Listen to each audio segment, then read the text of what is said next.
जनाब मोहम्मद रसूलुल्लाह सल्लल्लाहु अलैहि वसल्लम को मुखातब करते हुए फरमाया था, वलल आखिरतु खैरुल लका मिनल ऊला। ऐ मोहम्मद सल्लल्लाहु अलैहि वसल्लम, आपके लिए आखिरत की जिंदगी दुनिया की जिंदगी से बेहतर है। हदीस की किताबें अगर हम और आप पढ़ें और उसका मुताला करें तो बहुत सी जगहों पर आपको ये मिलेगा कि आखिरत की जिंदगी के मद्दे मुकाबिल दुनियावी जिंदगी की हैसियत सिर्फ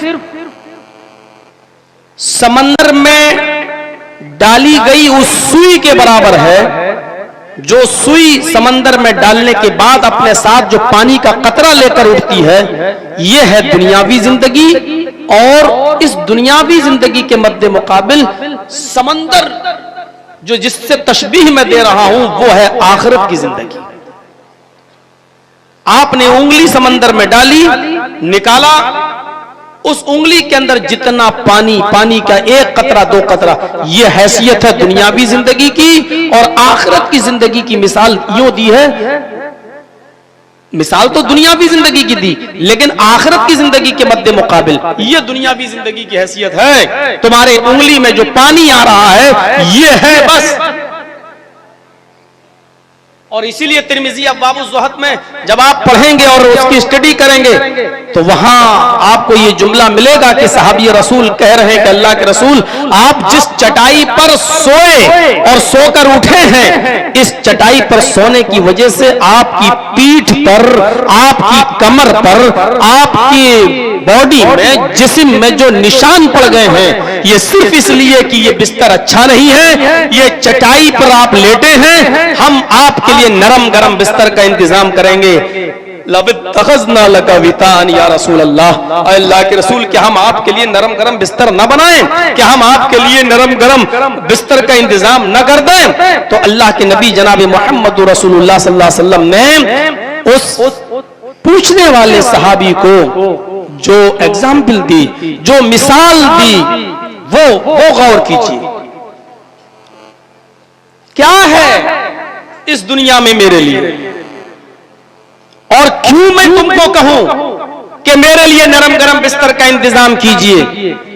मां आना फिद दुनिया इल्ला तराकिबिन इस्तज़ल्ला तहता शजरा, मैं तो इस दुनिया में उस मुसाफिर की तरह हूं जो सफर की थकावट और सऊबतों से परेशान होकर किसी सायेदार दरख्त के नीचे थोड़ी देर आराम करने के लिए बैठ जाता है, थोड़ा सुस्ताता है और थोड़ा सा सुस्ताने के बाद फिर वो अपनी सवारी को उठाता है और चल देता है। उसको वो सायादार दरख्त छोड़ना पड़ता है क्योंकि वो उसका असल मस्कन नहीं है, असल जगह नहीं है। वो तो थोड़ी देर सस्ताया और फिर वो अपने सफर को जारी कर दिया और आगे बढ़ गया।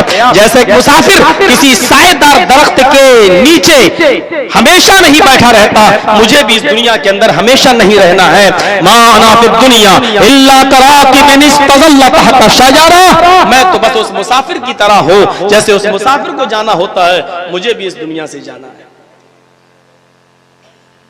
बल्कि एक हदीस के अंदर तो अल्लाह के रसूल सल्लल्लाहु अलैहि वसल्लम ने हजरत उमर फारूक को जवाब दिया था, जब हजरत उमर ने कहा था ये यहूद और नसारा तो नरम गरम बिस्तर पर आराम करें और सोएं, और हमारा पैगंबर, हमारा नबी चटाइयों पर और खुरदुरे बिस्तरों पर आराम करे, खजूर की पत्तों की बनी हुई चटाई पर सोए और हमारे नबी की जिस्म पर दाग पड़ जाए, तो उस अल्लाह के नबी हम आपके लिए नरम गरम बिस्तर का इंतजाम करेंगे। तो आपने उनसे जो जुमले कहे थे वो जुमले ये थे, आए उमर लहुम फिद दुनिया व लना फिल आखिरा, ये सारी चीजें इन काफिरों के लिए, यहूदो नसारा के लिए इस दुनिया में है और हमारे लिए आखिरत में, यानी फिक्र आखिरत। ये सहाबा किराम के अंदर भी आपने भरी और एक मैसेज देने की कोशिश की है कि ये सारी इसका ये मतलब नहीं है कि अब तो आप बाहर से बुलाए हुए सारे मौलवियों को अब खजूर के पत्तों की चटाई पे सुलाएं और शुरुआत मौलाना जर्जीस से करें, तूने तकरीर की थी, तू लेट इस पर।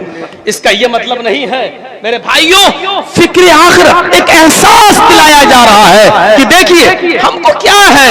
आए उमर, तुम क्यों ऐसी चीज की जिद कर रहे हो, क्यों ऐसी चीज की जिद कर रहे हो? और वो मंजर उठाइए, वो मंजर जिसको इब्न क़य्यिम अल-जौज़ी रहमतुल्लाह अलैह ने नकल किया ज़ातुल मआद के अंदर कि हजरत आयशा जो चटाई या जो बिस्तर बिछाती थी, बस एक रात उन्होंने दोहरा कर दिया, उसको डबल कर दिया।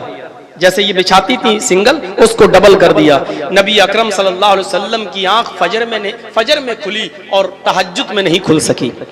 फजर की नमाज पढ़ने के बाद आए तो अर्ज किया, आयशा बड़े आराम की नींद आई, आज मेरी तहज्जुद छूट गई, क्या वजह है?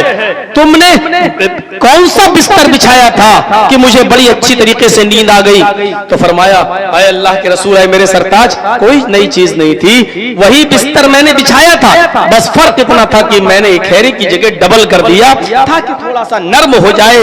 मैं उस बिस्तर पर लेट कर देखी तो चुभ रहा था वो बिस्तर, मैंने उसको थोड़ा सा नर्म करने के लिए उसको डबल कर दिया। तो अल्लाह के नबी सल्लल्लाहु अलैहि वसल्लम ने डांटते हुए कहा था, आयशा खबरदार, नहीं, जिस तरह वो बिस्तर तुम बिछाती हो बिछाती रहो, उसी तरह डबल मत करो। मैं नहीं चाहता हूं कि मुझे इतनी नींद आ जाए और इतना आराम से मैं सो जाऊं कि फिर रात को उठकर अपने रब को याद न कर सकूं, मैं अपने परवरदिगार की इबादत न कर सकूं, मैं अपने रूठे हुए रब को मना न सकूं। मुझे वही बिस्तर चाहिए जो पहले बिस्तर था। फिक्र आखिरत जोड़ रहे हैं। इन वाकयात की रोशनी में हम कहां खड़े हैं? हम तसव्वुर करें, तकरीरें जो होती हैं, माफ कीजिएगा, जबरदस्ती किसी को नमाजी बनाने के लिए और रोजादार बनाने के लिए नहीं होती हैं, बल्कि एहसास दिलाने के लिए होती हैं। फिक्र को, ये सारी बातें आप सुनते ही रहते हो, जानते, सिर्फ ईमान ताजा किया जाता है कि जो चीज भूल गए हो उसको असरे नो याद करो। इन वाकयात की रोशनी में हर मुसलमान जो यहां बैठा हुआ है सोचे, हम कहां खड़े हैं इन वाकयात की रोशनी में? हम तसव्वुर करें, कहां खड़े हैं हम? इमाम बुखारी के अंदर एक वाक़या नकल करते हैं। नबी अकरम जनाब मोहम्मद रसूलुल्लाह सल्लल्लाहु अलैहि वसल्लम ने कौम बनी इसराइल के एक आदमी का वाक़या बयान किया है। फरमाया, तुमसे पहले बनी इसराइल में एक शख्स ऐसा था, जब उसके मरने का वक्त करीब आया, उसकी मौत का वक्त करीब आया, तो उसने अपने सारे बच्चों को अपनी औलाद को एक जगह जमा किया और मरने से पहले अपने बच्चों को वसीयत करता है, आए मेरे बेटो, जब मेरी रूह कब्ज़ से उनसुरी से परवाज कर जाए, जब मेरा इंतकाल हो जाए, जब मैं मर जाऊं, मेरी रूह मेरी बॉडी को छोड़ दे, तो तुम मुझे कब्र के अंदर दफन न करना, बल्कि मेरे जिस्म को जला देना, मेरी बॉडी को आग के हवाले कर देना, नजर आतिश कर देना, और जब मेरी बॉडी जलकर कोयला बन जाए, राख बन जाए, तो आए मेरे बेटो, उस राख को भी एक जगह दफन न करना, बल्कि मेरी बॉडी की उस राख को कुछ हवा में उड़ा देना, कुछ पानी में डाल देना, कुछ को थोड़ी दूर ले जाकर फिर हवा में उड़ा देना, उसको अलग अलग जगह पर। देखो आए मेरे बेटो, आए मेरे बच्चों, अल्लाह ताला ने मरने के बाद इंसान को दोबारा जिंदा करने का वादा किया है। अगर उसने मेरी बॉडी के पार्ट्स को इकट्ठा करके अगर मुझे दोबारा जिंदा कर दिया, तो तुम जानते हो कि मैं कितना गुनाहगार हूं, कितना बड़ा पापी हूं, कितना बड़ा जालिम हूं। मेरी लाश को अगर उसने इकट्ठा करके, पार्ट्स को इकट्ठा करके अगर दोबारा जिंदा कर दिया, तो फिर मेरी शामत, मेरा क्या हाल होगा, ये तुम अच्छी तरीके से जानते हो। इसलिए मेरी बॉडी को जला देना और राख को हवा में उड़ा देना और पानी के हवाले कर देना, ताकि अल्लाह ताला मेरी बॉडी के पार्ट्स को इकट्ठा न कर सके और दोबारा मैं जिंदा न हो सकूं। उस का इंतकाल हो जाता है, वक्त मौत पर वो आदमी मर जाता है। उसकी औलाद ने उसकी वसीयत के मुताबिक उसकी औलाद ने उसकी वसीयत के मुताबिक उसकी बॉडी को जला दिया। जलाने के बाद उसकी बॉडी को हवा के हवाले कर दिया, कुछ पानी में डाल दिया, इधर उधर बिखेर दिया। आगे जुमले सुनो और किसी ऐसी वैसी किताब के नहीं, बुखारी शरीफ के अल्फाज है। अल्लाह के नबी जनाब मोहम्मद रसूलुल्लाह सल्लल्लाहु अलैहि वसल्लम फरमाते हैं कि अल्लाह ताला ने उसके जिस्म के अज्जा को हुक्म दिया कि एक जगह इकट्ठा हो जा। वो एक जगह इकट्ठा हो जाता है, सारे जिस्म के अज्जा एक जगह इकट्ठे हो जाते हैं। इधर उधर जहां जहां उड़ के गए थे अल्लाह ने एक जगह इकट्ठा करने का हुक्म दिया, सब इकट्ठा हो जाते एक जगह। अल्लाह ने फिर हुक्म दिया जिंदा हो जा, वो आदमी जिंदा हो जाता है। यहां देखने की चीज है, गुनाहगार था, पापी था, जालिम था, बहुत ही ज्यादा। लेकिन अल्लाह तबारक व तआला ने उससे पूछा, तुझे ऐसा करने पर किस चीज ने उभारा? तूने अपनी औलाद को ऐसी वसीयत करने का हुक्म क्यों दिया? ऐसी वसीयत क्यों की और ऐसा करने का हुक्म क्यों दिया? वो शख्स क्या कहता है, आय अल्लाह तेरे डर से, तेरे खौफ से, आय अल्लाह तेरे डर से, तेरे खौफ से कहीं मेरी बॉडी के अज्जा जमा न हो जाए। मैं बहुत बड़ा गुनाहगार था, इसलिए मैंने सोचा कि अगर अपने गुनाहों की पादाश में अगर तूने दोबारा जिंदा कर दिया तो फिर मेरा ठिकाना बहुत बुरा होगा। अल्लाह रब्बुल आलमीन ने फरमाया मेरा बंदा बिल्कुल ठीक बोलता है, उसने ऐसा जो किया वो मेरे खौफ की वजह से, मेरे डर की वजह से। यहाँ अल्लाह के नबी फरमाते हैं कि फिक्र आखिरत की वजह से, उसके खौफ खुदा की वजह से, खौफ अल्लाह की वजह से, खौफ इलाही की वजह से अल्लाह ताला ने उसको बख्श दिया, अल्लाह ताला ने उसको जन्नत का मुस्तहिक बना दिया। ये फिक्र आखिरत ही तो थी। जिंदगी भर बुराई करता रहा, जिंदगी भर गुनाह करता रहा, जिंदगी भर याशी और मक्कारी में उसने अपनी जिंदगी गुजारी, लेकिन फिक्र आखिरत उसके दिल में जाग गया और उसने तसव्वुर किया कि अगर मैं मर गया और मरने के बाद मेरी बॉडी के पार्ट्स को अगर एक जगह इकट्ठा करके मुझे दोबारा जिंदा कर दिया तो हम कहां होंगे? मेरा रब ने अगर कादिर हो गया मुझे दोबारा जिंदा करने पर तो मुझे कितना अजाब होगा। तो उसने फिक्र आखिरत की वजह से और इस खौफ की वजह से अपने बच्चों को अपनी बॉडी को जला देने का हुक्म दिया। लेकिन इमाम कायनात का फरमान है कि उसको भी जिंदा कर दिया। अल्लाह ने उसकी बिखरी हुई राख को और समंदर में बही हुई राख को भी इकट्ठा करने का हुक्म दिया। वो इकट्ठा हो गई, फरिश्ते लेकर आए और अल्लाह ने हुक्म दिया जिंदा हो जा, और वो जिंदा हो गया। फिर अल्लाह ने पूछा ऐसा करने पर तुझे किस चीज ने उबारा? उसने कहा तेरे खौफ ने। अल्लाह ने उसको बख्श दिया। फिक्र आखिरत। अब आप ये ना सोचना कि उसने आखिरी वक्त में किया तो हम भी आखिरी वक्त में कर लेंगे।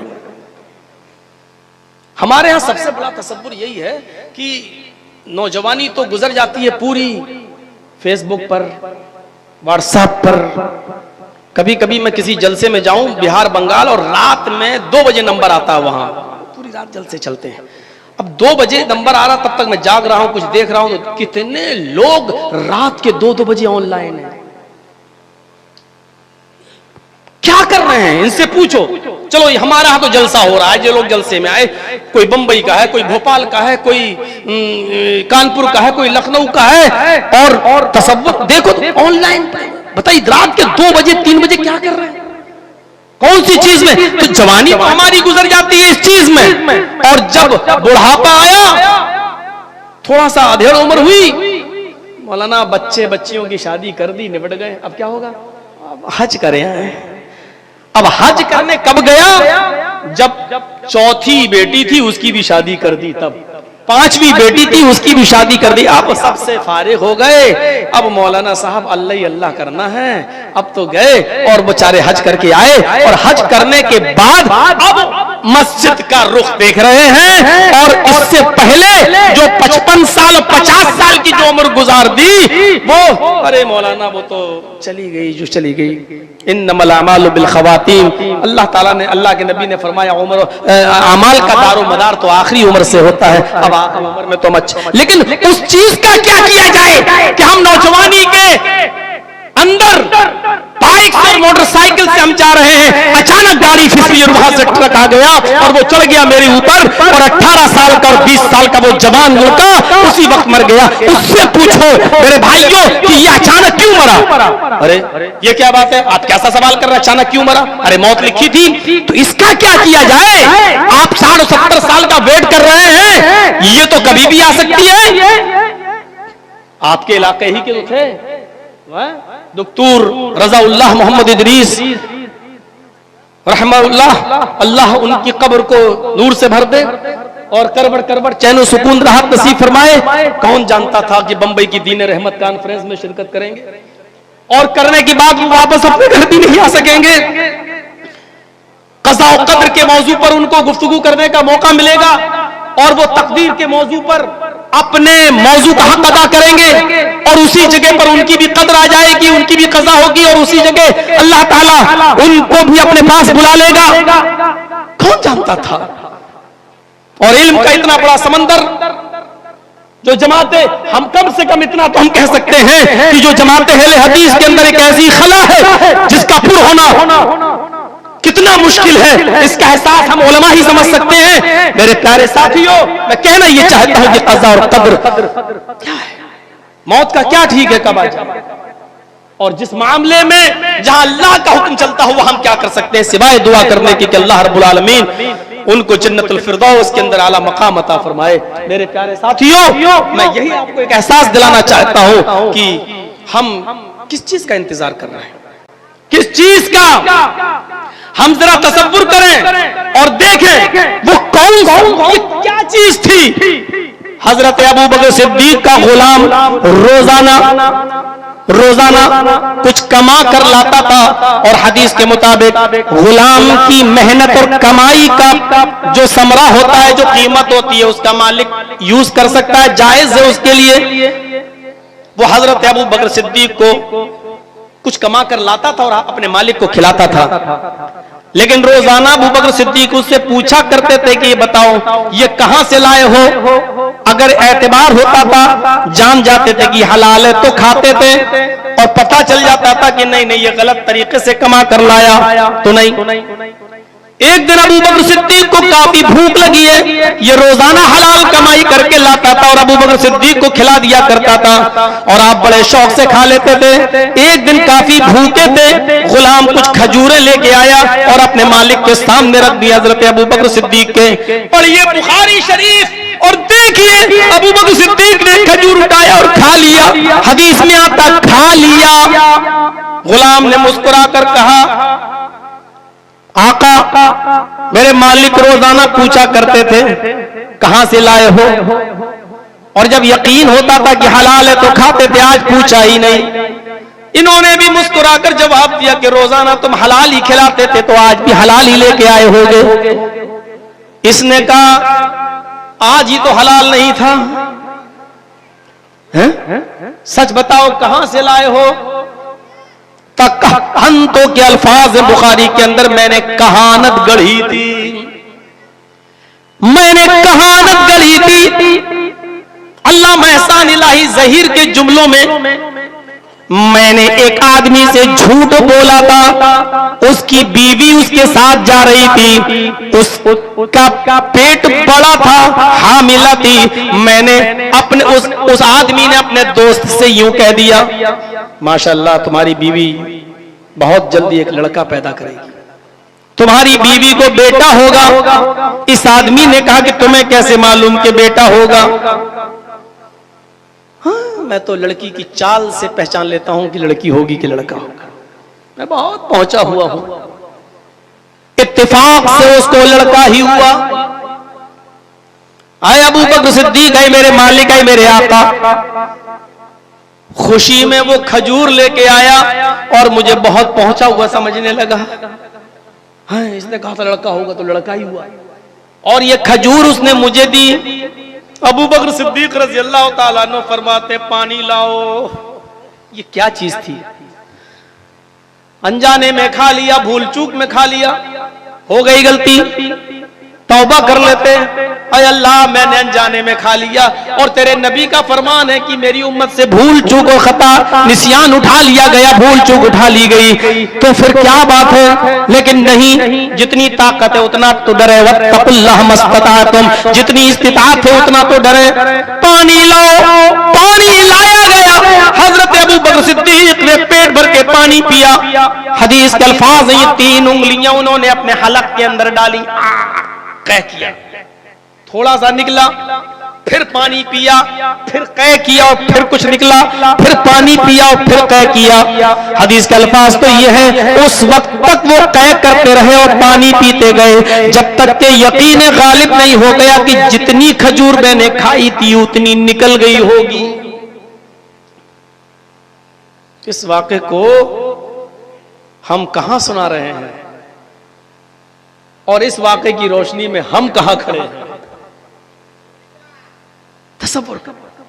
पूरी खजूर निकाल दी और उसके बाद जो जुमले कहे वो जुमले ये थे कि जब कोई शख्स हराम का एक लुक़मा खाता है, जो शख्स हराम का एक लुक़मा खाता है, अल्लाह ताला उसके दिल के ऊपर एक सियाह नुक्ता बिठा देता है, एक सियाह नुक्ता रख देता है। अगर वो शख्स तौबा कर लेता है तो वो सियाही का नुक्ता मिट जाता है, वो सियाह नुक्ता खत्म हो जाता है। और अगर वो तौबा नहीं करता तो वो नुक्ता धीरे धीरे बढ़ते बढ़ते फैलते फैलते पूरे दिल पर छा जाता है और पूरे दिल को सियाह कर लेता है, पूरे दिल को काला कर देता है। और जब इंसान का दिल काला हो जाए तो फिर उसको परवाह नहीं होती कि मेरे पास ये रकम, ये माल, ये जमीन, ये जायदाद, ये चीजें मेरे पास जो आ रही हैं वो हलाल की हैं या हराम की हैं। मेरे प्यारे साथियों, तसव्वुर कीजिए माल हराम के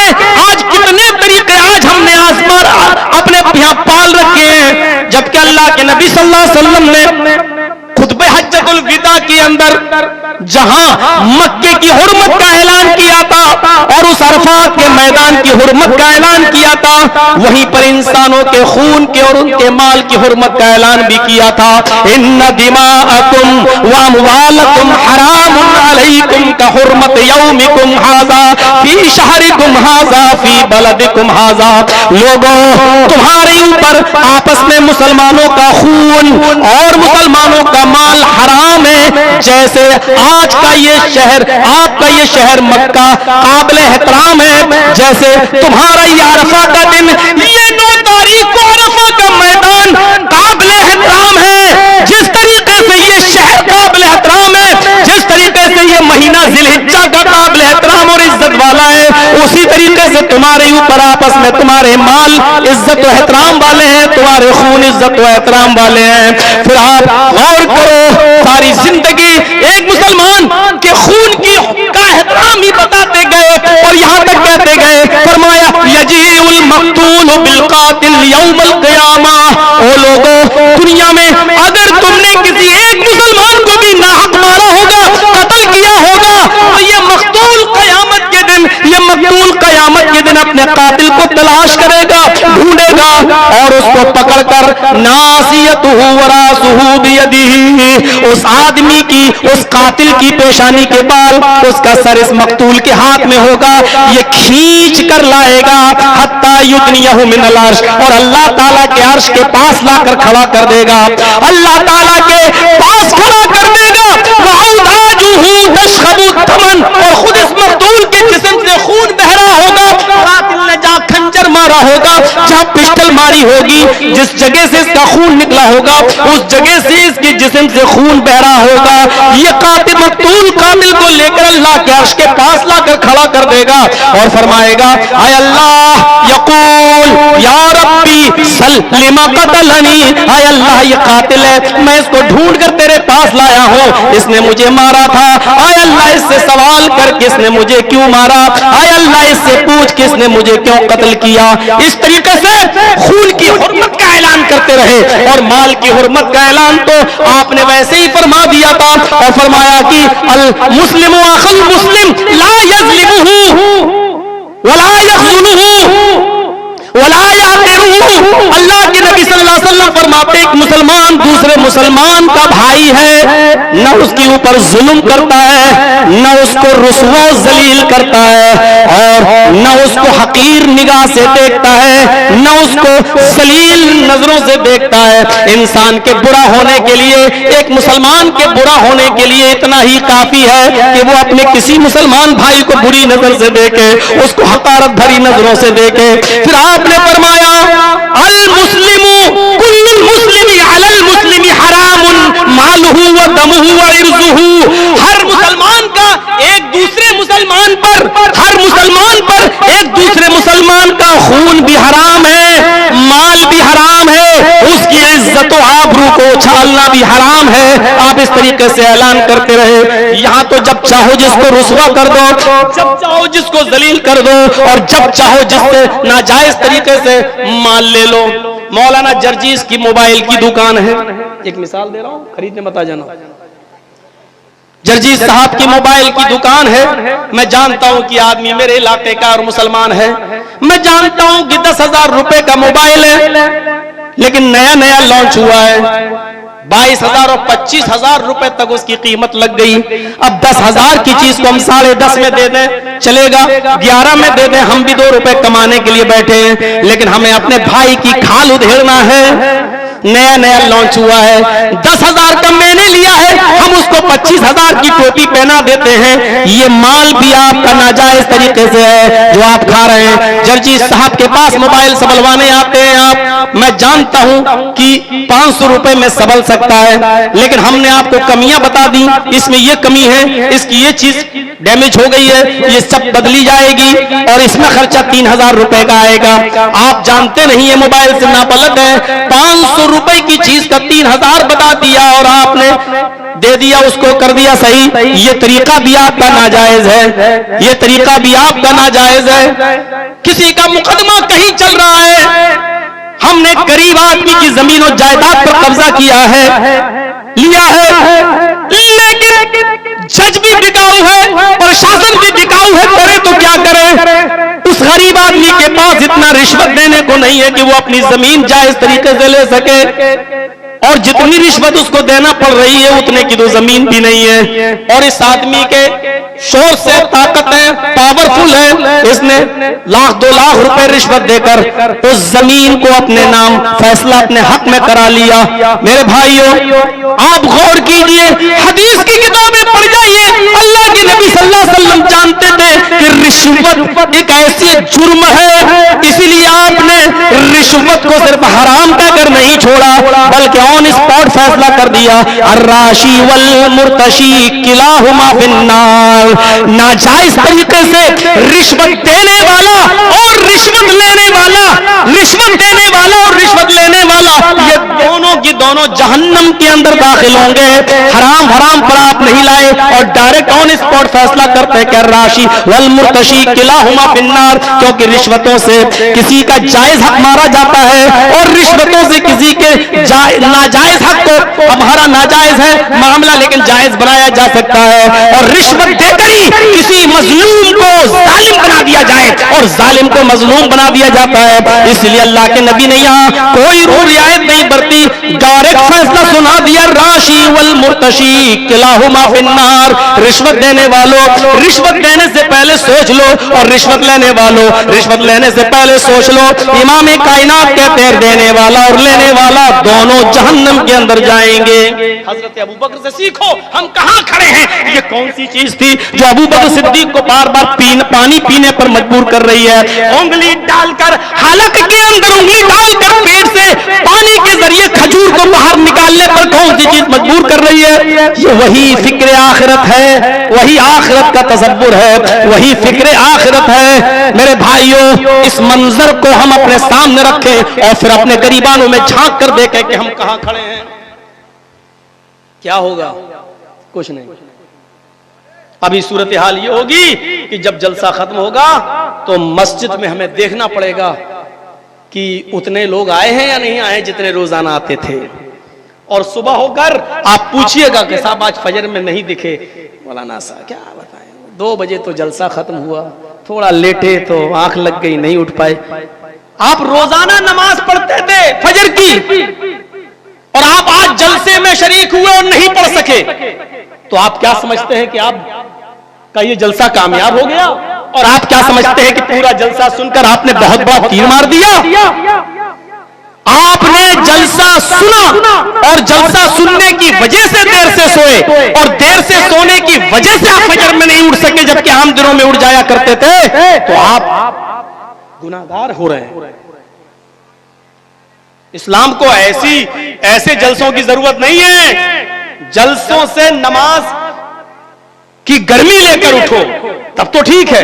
जो नमाज न पढ़ता था वो नमाज पढ़ने वाला बन जाए। जो पूरे हफ्ते सिर्फ जुमे जुमे नमाज पढ़ता था, आज तकरीर सुनने के बाद वो फजर आज फजर शुरू कर दे और आज से ही शुरू कर दे, कामयाब हो रहे। लेकिन यह नमाजी अच्छा खासा जो पूरे हफ्ते नमाज पढ़ता रहा, फजर की नमाज जमात के साथ पढ़ता रहा, लेकिन 2 बजे वो सोया, फजर छूट गई, ये तो उल्टा नुकसान हो रहा है।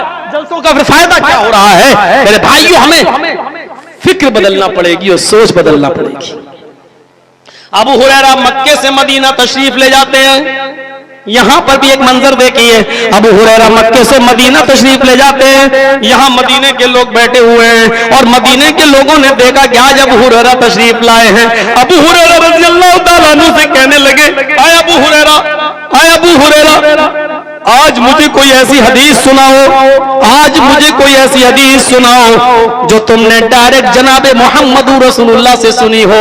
बुखारी के सफ़हात पर यह मंजर देखा जा सकता है। आए अबू हुरैरा, मुझे कोई ऐसी हदीस सुनाओ जो आपने डायरेक्ट मोहम्मद रसूलुल्लाह सल्लल्लाहु अलैहि वसल्लम से सुनी हो। अबू हुरैरा रज़ियल्लाहु ताला अन्हु फरमाते, लोगों आओ मैं तुम्हें एक हदीस सुनाता हूं, सुनो। वो हदीस मैंने डायरेक्ट अल्लाह के नबी से सुनी है। मेरे और अल्लाह के नबी के दरमियान कोई और मौजूद नहीं था। इतना कहा, इतना फरमाया और एक चीख मारी, तेज आवाज चीख निकली और बेहोश होकर जमीन के ऊपर गिर गए। लोगों ने पानी के छींटे मारे, उनको होश में लाया गया। अबू हुरैरा होश में आए। हाँ, तो मैं अर्ज ये कर रहा था, सुनो। और अबू हुरैरा रज़ियल्लाहु ताला अन्हु फिर बोले, गोया हुए कि लोगों, तुम हदीस सुनना चाहते हो और वो हदीस सुनना चाहते हो जिसको मैंने अल्लाह के नबी से सुना। लोगों सुनो, मैं तुम्हें बताता हूं, एक ऐसी हदीस सुनाता हूं जिसको मैंने डायरेक्ट अल्लाह के नबी से सुना है। मेरे और अल्लाह के नबी के दरमियान कोई दूसरा शख्स मौजूद नहीं था। दूसरी बार भी इतना ही बोल सके और बोलने के बाद फिर एक चीख मारी, तेज आवाज निकली और इस आवाज के साथ फिर गशी तारी हुई और चक्कर आए और फिर जमीन के ऊपर गिर गए। तीसरी बार जब होश आया,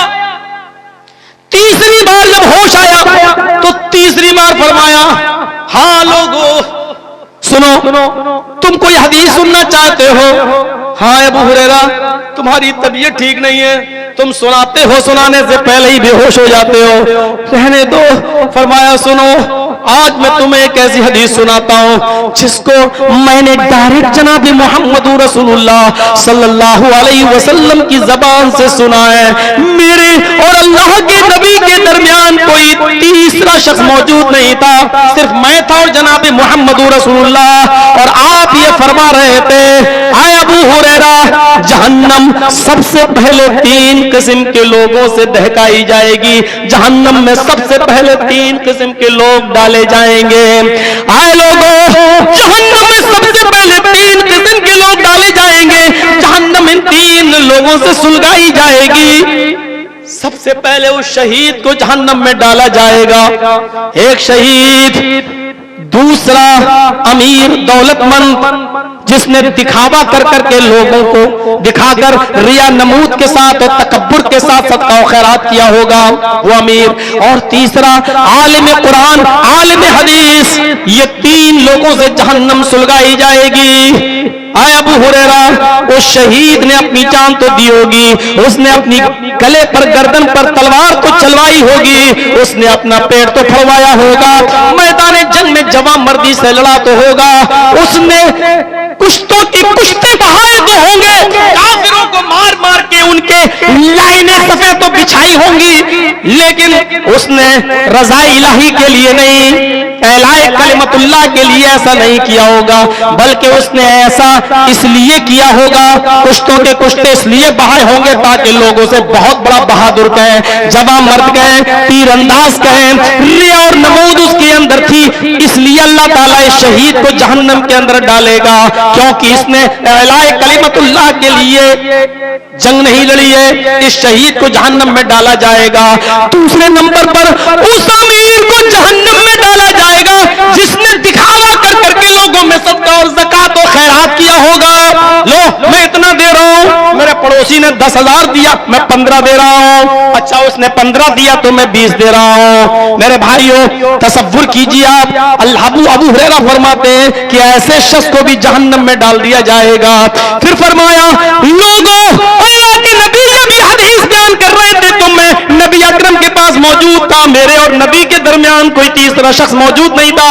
आपने तीसरी चीज फरमाई, आलिम कुरान आलिम हदीस को जहन्नम में डाला जाएगा इसलिए कि उसने लोगों को दिखाने के लिए और अपना फन लोगों पर जाहिर करने के लिए तकब्बुर के साथ उसने लोगों को प्रचार किया होगा, दावत और तबलीग की होगी।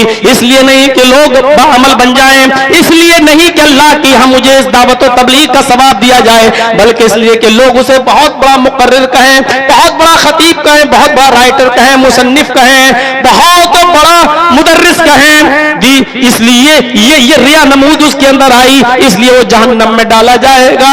और मैं बार बार बेहोश होकर जमीन के ऊपर इसलिए गिर रहा हूं, इसलिए गिर रहा हूं कि तुम लोगों में सबसे ज्यादा नबी से हदीस के मुतालिक सवाल जवाब मैं ही करता हूं और नबी की हदीसें मैं ही पहुंचाता हूं।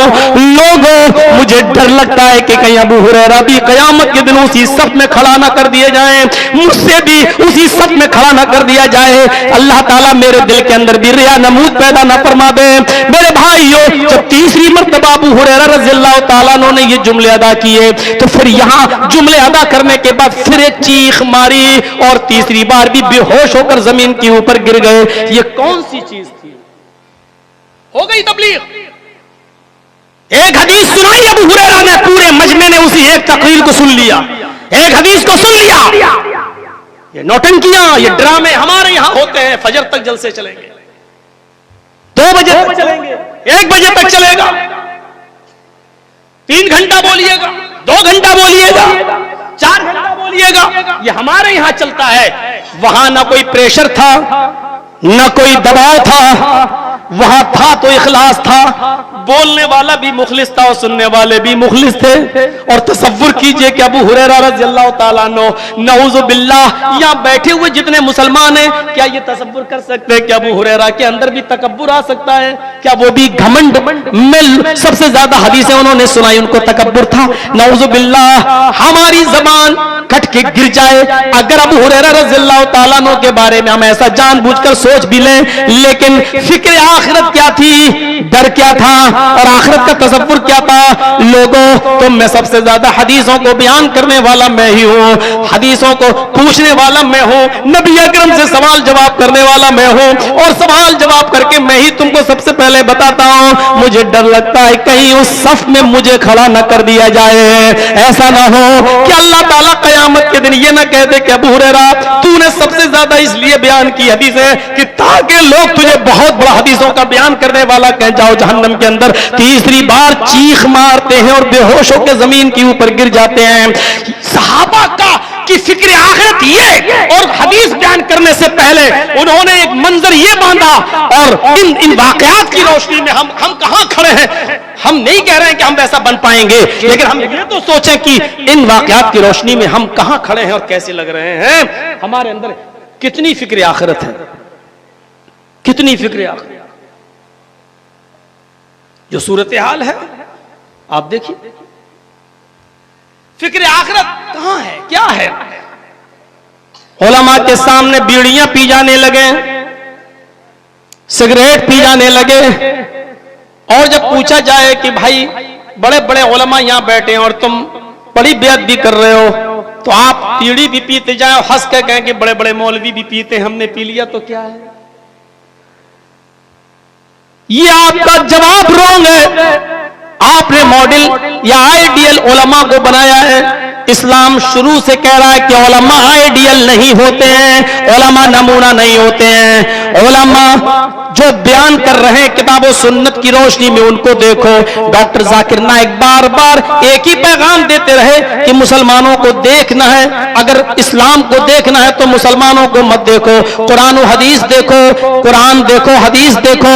कुरान पढ़ोगे और हदीस समझोगे तो समझ में आएगा कि इस्लाम क्या है। मुसलमानों के हालात पर नजर डालोगे और इस्लाम को समझने के लिए मुसलमानों को देखोगे तो तुम कभी भी इस्लाम की सदाकत तक नहीं पहुंच पाओगे। बकौल उस राइटर के जिसने पूरी दुनिया घूमी और पूरी दुनिया घूमने के बाद वो इस नतीजे पर पहुंचता है, उसने कहा मैंने इस्लाम का मुताला किया, यहूदियत का किया, ईसाइयत का किया, दुनिया में बड़े बड़े जितने मज़ाहिब है मैंने हर मजहब की स्टडी की, मैंने 35 साल मुताले में लगा दिया, अध्ययन का मुताला करने में सर्फ कर दिया, और अध्ययन का मुताला करने के बाद मज़ाहिब का मुताला करने के बाद जब मैंने दुनिया की सैर की तो मैं इस नतीजे पे पहुंचा कि अगर कोई मुझसे ये कहे कि बताओ दुनिया का सबसे अच्छा मजहब कौन है, तो मैं कहूंगा कि वो इस्लाम है, मैं कहूंगा कि वो इस्लाम है। लेकिन अगर पूछने वाला ये पूछे कि पूरी दुनिया की तुमने सैर की तो ये बताओ दुनिया की तुम्हें सबसे बदतर कौम कौन सी नजर आई, तो मैं बरजस्ता ये कहूंगा कि सबसे बेहतर मजहब तो इस्लाम है, लेकिन दुनिया की बदतरीन कौमों में सबसे बदतर कोई कौम है तो वो कौम मुस्लिम है। मुझे उस राइटर के इस आइडियोलॉजी पर कोई एतराज नहीं है, उसने इस्लाम की तारीफ की है इसलिए मुझे एतराज नहीं है, और बदतरीन कौम मुस्लिम बताई है मुझे इस पर भी कोई एतराज नहीं है, क्योंकि जमहूरियत इसी का नाम है सच्चाई सुनो और सच्चाई सुनने का जज्बा अपने अंदर पैदा करो। यही जमहूरियत है, यही सेकुलरिज्म है। कितने पर्चे मेरे पास आए और कितनी बातें सुबह से कही, जबकि मौजू मुझे दिया गया फिक्र आखिरत, लेकिन फिर भी कचोके मारे गए। मौलाना साहब ऐसा ऐसा माहौल है, क्या किया जाए? सिर्फ आपकी बस्ती का नहीं, यह माहौल अब तकरीबन हिंदुस्तान के हर शहर का हो चुका। मौलाना साहब हमारे यहाँ की लड़कियां कॉलेज में जाती हैं पढ़ने, आजमगढ़, सठियाओं, इधर उधर कहां, और वहां गैर मुस्लिम लड़कों के साथ उनके अफेयर चल रहे हैं, कैंटीन पे बैठ के चाय पी जाती है। आप क्यों बांध रहे हैं मौलाना जर्जीस को? आपके इलाके की लड़कियां, आपने मौजू दिया होता बेपर्दगी, बेहयाई या इस्लाह मुआशरा, तो इस पर रोशनी डाली जाती। लेकिन ये सिर्फ सठियाओं का मामला नहीं है, आजमगढ़ का, मुबारकपुर का मामला नहीं है, ये अब हर शहर का एक रोना हो चुका है। मीडिया देखिए, आप सोशल मीडिया पे जाइए, बाकायदा प्लानिंग हो चुकी है कि इनके इतने इतने घरों की लड़कियों को अपने घर की बहू बनाना है। आप बैठे हैं, आप सोच रहे हैं ये दिन तो देखना थे, और क्यों नहीं देखेंगे? को एजुकेशन के जो नुकसानात मोहम्मद रसूलुल्लाह ने 1400 साल पहले बता दिए थे, आप कैसे आंख बंद करके बैठे रह सकते हैं? ये चीज तो इमाम कायनात ने 1400 साल पहले बता दी थी। ला यखलुहन्ना रजुलुन बिइम्राअतिन, कोई भी मर्द किसी औरत के साथ अकेले तन्हाई में न गुफ्तगू करे और अकेले में न जाए। कोई लड़की घर से अकेले घर के दरवाजे को बाहर क्रॉस न करे, उसके साथ महरिम हो, शौहर हो या भाई हो या माँ बहन हो, अकेली वो सफर नहीं कर सकती है।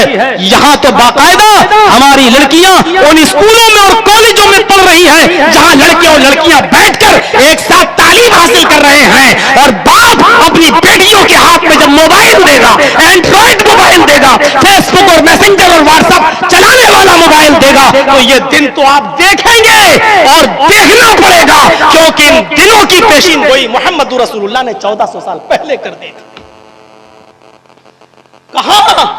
कहां खड़े हैं हम और किस जगह खड़े हैं? ऐसी स्कूलों में और ऐसी यूनिवर्सिटियों में पढ़ने वाली लड़कियां मुजरिम नहीं है, उनको ऐसी यूनिवर्सिटी में पढ़ाने वाले माँ बाप भी मुजरिम है और वो भाई भी मुजरिम है और बराबर के जुर्म में शरीक है। इनको नजरअंदाज नहीं किया जा सकता है। वो नस्लें कहां से पैदा हो? मुअत्ता पढ़ी है इमाम मालिक की, एक सहाबिया के घर में जब बच्चा पैदा होता है, वो जब पेशाब करता था तो उसकी माँ उसकी शर्मगाह पर पानी का बर्तन डाल दिया करती थी। वो बच्चा जब पहला दिन हुआ, अपने पैरों के बल चलने के लायक हुआ, और पहला दिन था चलने का, पहला दिन दिन था, उस बच्चे को जब पेशाब लगा तो उसने छोटा सा पानी का मिट्टी का बर्तन लिया और ऐसे ही उठाया। वो छोटा सा बच्चा पानी का छोटा सा बर्तन ही उठा पाएगा, उसने पानी उसमें लिया और अपने आप जाने लगा। उसकी माँ उसको देख रही है, उस बच्चे ने जैसा तैसा पेशाब करना चाह कर लिया और पानी ऐसे ही अपने शर्मगाह पे डालने लगा जैसे उसकी माँ डालती थी। माँ ये मंजर देखकर मुस्कुरा रही है। मेरे भाइयों, माँ अपने आप को कामयाब समझ रही है कि मैं अपने मकसद में कामयाब हो गई, मैं जो तरबियत देना चाहती थी वो मैंने तरबियत दे दी। अब ये मेरा बच्चा जब बड़ा होगा तो अब इसको ये कहने की जरूरत नहीं कि बेटे पानी लेकर इस्तिंजा करने जाओ। ये बच्चा खुद पानी लेकर अब इस्तिंजा जाने लगा तो बड़ा होगा यही दिमाग उस पे उसके बैठेगा और बचपन में पढ़ाई हुई चीजें और सिखाई हुई चीजें बच्चों के जहन पर ऐसे नक्श हो जाती हैं जो मिटने का नाम नहीं लेती है। माँ अपने आप को कामयाब समझ रही है। हैप्पी बर्थडे मनाने वाले अपने आप को कामयाबी के कौन से महराज पे अपने आप को सवार किए हुए, बी और ए में जिनके बच्चों ने आज कर रखा है और पीएचडी जिनके बच्चों ने आज कर रखा है, और उनको भी देखो तो सारी पढ़ाइयां उन्होंने पढ़ ली है, लेकिन पैंट की चैन खोलकर आज सड़कों पर वो ऐसे पेशाब करते हैं कि कुत्ता भी पेशाब करता होगा तो उसको उससे ज्यादा तहजीब है, इसलिए कि वो एक पैर उठा लेता ताकि छींटे ना आए। हमारी ये पढ़ी लिखी नस्ल, ये को एजुकेशन में पढ़ने वाली नस्ल, ये अंग्रेजी तालीम के दिल दादा, माफ कीजिएगा, उससे भी बुरे तरीके से आज पेशाब कर रहे हैं कि पानी पेशाब के छींटे आ रहे हैं। मेरे भाइयों, मैं एजुकेशन को और मॉडर्न तालीम को बुरा नहीं कह रहा हूं, नजरियात अपने बदलिए। लड़कियों को ऐसे स्कूल में भेजिए या ऐसे कॉलेजेस में भेजिए जो सिर्फ लड़कियों से ताल्लुक रखता हो और जहां बाकायदा आपका एहतिमाम हो, भाई छोड़ने जाता हो भाई लेने आता हो, जहां को एजुकेशन होगी, लड़के लड़कियां एक साथ बैठ कर आए, तो ऐसा हो ही नहीं सकता है कि आप ये तसव्वुर कर लें कि मेरी बहन बिल्कुल ठीक, मेरी बेटी बिल्कुल ठीक। गौर करो मेरे भाइयों, हजरत आयशा सिद्दीका की जिनकी पाक दामनी का एतराफ अर्श वाले ने किया है और सूरह नूर में जिनकी बरात और पाक दामनी पर 18 आयतें नाजिल की हैं, हजरत आयशा भी इस इल्जाम से नहीं बच सकी है, तो हमारी और आपकी बेटियां कौन होती हैं और किस खेत की मूली है? मेरे भाइयों, तसव्वुर करें कि हमारी बेटियों पर आज क्यों नहीं आएगी। हम क्यों नहीं तसव्वुर करते हैं और हम क्यों नहीं चलते हजरत आयशा की सीरत तैयबा की तरफ? हमारी माँ और बहनों के लिए और बेटियों के लिए तो आयशा सिद्दीका की जिंदगी आइडियल है और मॉडल और नमूना है। क्यों नहीं? कहां हम पड़े हैं और कहां हम जा रहे हैं? मेरे प्यारे साथियों, जरा तसव्वुर करें आप, ये कौन सा जज्बा था और अबू बकर सिद्दीक को ये कौन सी चीज यहां तक ले आई? अल्लाह के नबी के पास बैठे और बुखारी शरीफ का ये मंजर, ये चैप्टर है, आप देखिए बुखारी शरीफ के सफात पर ये मंजर देखा जा सकता है। उदास है, कहा अल्लाह के नबी आज मुझे आपसे कुछ सीखना है। क्या सीखना है? कहा अल्लाह के रसूल मुझे कोई ऐसा वजीफा बताओ, कोई ऐसी दुआ बताओ जिस दुआ को पढ़कर, जिस वजीफे को पढ़कर मैं अपने गुनाहों की माफी अल्लाह तबारक व तआला से कर सकूं, मांग सकूं। कौन? अबू बकर सिद्दीक। अबू बकर सिद्दीक और गुनाह सोचा जा सकता है, लेकिन यही तकवा है और यही फिक्र आखिरत। अल्लाह के नबी मुझे बताइए कोई ऐसी दुआ कि जिससे मैं अपने गुनाहों की माफी अल्लाह ताला से मांगता रहूं। अल्लाह के नबी ने यह नहीं कहा कि अबू बकर तुम तो जन्नती हो, तुम्हें गुनाहों की माफी मांगने की क्या जरूरत, जबकि जन्नत में जाने का सर्टिफिकेट मौजूद है। अभी मुझसे पेशरू खतीब ने अशरे मुबशरा को जिनको जन्नत में जाने की बशारत सुनाई, उसमें अबू बकर सिद्दीक भी शामिल है। मेरे भाइयों, अबू बकर सिद्दीक भी जन्नती, लेकिन अल्लाह के नबी ने यह नहीं फरमाया अय अबू बकर तुम तो जन्नती हो, तुम्हें गुनाहों से माफी मांगने की क्या जरूरत है। ये एक मुअल्लिम का काम होता है, एक शागिर्द का काम क्या है? अय अल्लाह के नबी मुझे कोई ऐसी दुआ बताइए जिस दुआ को पढ़कर मैं अपने गुनाहों की माफी अल्लाह तबारक व तआला से मांगता रहूं, करता रहूं। और अल्लाह के नबी सल्लल्लाहु अलैहि वसल्लम ये नहीं कह रहे हैं अय अबू बकर तुम तो जन्नती हो, बख्शे बख्शाए हो, तुम्हें क्या जरूरत है, बल्कि आपने एक दुआ सिखलाई। अबू बकर बयान करते हैं अल्लामनी रसूलुल्लाह सल्लल्लाहु अलैहि वसल्लम दुआन, अल्लाह के नबी ने मुझे एक दुआ सिखलाई और फरमाया अय अबू बकर तुम इस दुआ को पढ़ते रहा करो, अल्लाहुम्मा इन्नी ज़लमतु नफ्सी ज़ुल्मन कसीरा वला यग़फिरुज़्ज़ुनूबा इल्ला अंत फ़ग़फ़िरली मग़फ़िरतम मिन इंदिका वरहमनी इन्नका अंतल गफ़ूरुर रहीम। बुखारी के सफ़हात पर यह हदीस देखी जा सकती है। अल्लाह के नबी सल्लल्लाहु अलैहि वसल्लम फरमाते हैं, अबू बकर तुम इस दुआ को अपना वजीफा बना लो, इस दुआ को पढ़कर अपने गुनाहों की माफी मांगो। अल्लाहुम्मा इन्नी ज़लमतु नफ्सी ज़ुल्मन कसीरा, आय अल्लाह मैंने अपने आप पर, मैंने अपने नफ्स के ऊपर बहुत ही ज्यादा जुल्म किया है, मैंने अपने आप पर, अपने नफ्स के ऊपर बहुत ही ज्यादा जुल्म किया है। वला यग़फ़िरुज़्ज़ुनूबा इल्ला अंत, और मेरे इन गुनाहों को तेरे अलावा कोई माफ नहीं कर सकता। जुनूब इस्तेमाल हुआ है, वला यग़फ़िरुज़्ज़ुनूबा इल्ला अंत, आय अल्लाह मैंने अपने नफ्स पर बहुत ही ज्यादा जुल्म किया है और मेरे इन गुनाहों को तेरे अलावा कोई माफ नहीं कर सकता। वला यग़फ़िरुज़्ज़ुनूबा इल्ला अंत, तेरे अलावा कोई माफ नहीं कर सकता। अबू बकर सिद्दीक से गुनाह, कौन अकीदा रखेगा कि अबू बकर से गुनाह होंगे? लेकिन नबी अकरम फिर भी सिखला रहे हैं, मांगो। ये हमारे और आपके लिए पैगाम है कि जब अबू बकर सिद्दीक, जिनसे गुनाहों का इम्कान नहीं है, जब वो अपने गुनाहों की माफी ना करता, गुनाहों पर माफी मांग सकते हैं और तौबा कर सकते हैं, तो फिर हमें और आपको अपने गुनाहों पर कितनी तौबा करनी चाहिए। अल्लाहुम्मा इन्नी ज़लमतु नफ्सी ज़ुल्मन कसीरा, और ये नहीं कह रहे कि मैंने जुल्म किया, जुल्मन कसीरा बहुत ज्यादा जुल्म, ये नहीं कह रहे कि मैंने गुनाह किया, बहुत ज्यादा गुनाह। वला यग़फ़िरुज़्ज़ुनूब, और ज़म की जमा ज़ुनूब, मेरे गुनाहों को तेरे अलावा कोई माफ नहीं कर सकता। कौन माफ करेगा? वला यग़फ़िरुज़्ज़ुनूबा इल्ला अंत, सिर्फ तू ही माफ कर सकता है। फ़ग़फ़िरली मग़फ़िरतम मिन इंदिक, अपने रहमो करम से अल्लाह तू मुझे माफ कर दे। ये नहीं कह रहे मेरी नमाजों के एवज बख्श दे, मेरे रोजों के बदले में बख्श दे, मैंने इतने हज किए उसके बदले में बख्श दे, मैंने इतनी इबादत की, अल्लाह मेरी इबादत के बदले में। किसी की इबादतें क्या इतनी ज्यादा है कि अल्लाह के एहसान को अदा कर पाए? पूरी बॉडी तो छोड़ो, पूरा जिस्म तो छोड़ो, ये दो आंख है ना, एक आंख के एहसान को अगर तराजू के एक पल्ले पर रख दिया जाए और हमारी और तुम्हारी पूरी जिंदगी की इबादतें तराजू के एक पल्ले पर रख दी जाए, तो सारी जिंदगी की इबादतें मिलकर भी अल्लाह के एक आंख जो दी है उसका भी एहसान अदा नहीं कर सकती। तो हमारी इबादतें तो हमें नहीं बख्शवा सकती है। आए अल्लाह तेरा रहमो करम, तेरी रहमत, तेरी मग़फ़िरत और तेरी नज़र करम अगर हमारे ऊपर न हुई तो हमें कोई माफ नहीं कर सकता है। आए अल्लाह मुझे अपने रहमो करम से, अपने नजर करम से बख्श दे। इन्नका अंतल गफूरुर रहीम, तू बहुत ही ज्यादा बख्शने वाला, तू बहुत ही ज्यादा रहम करने वाला है। ये अबू बकर सिद्दीक को किसने, कौन सी चीज ये दुआ मांगने पर मजबूर कर रही है? वही फिक्रे आखिरत। अच्छा, वो जानते थे, एक सहाबी अल्लाह के नबी सल्लल्लाहु अलैहि वसल्लम के पास आए, इस्लाम लाए और इबादत में लग गए। अल्लाह के नबी ने उनको खैर बरकत की दुआ दी, उनके पास बड़ा माल आने लगा, बड़ी फराखी होने लगी। अब वो सोचने लगे कि या अल्लाह ऐसा तो नहीं हो रहा है कि मैं जो नमाजें पढ़ने लगा, इबादत कर रहा हूं, अल्लाह ताला कहीं ऐसा तो नहीं कि हमारी इबादतों का बदला हमें इसी दुनिया में दे रहा हो और आखिरत में हमें महरूम कर दे।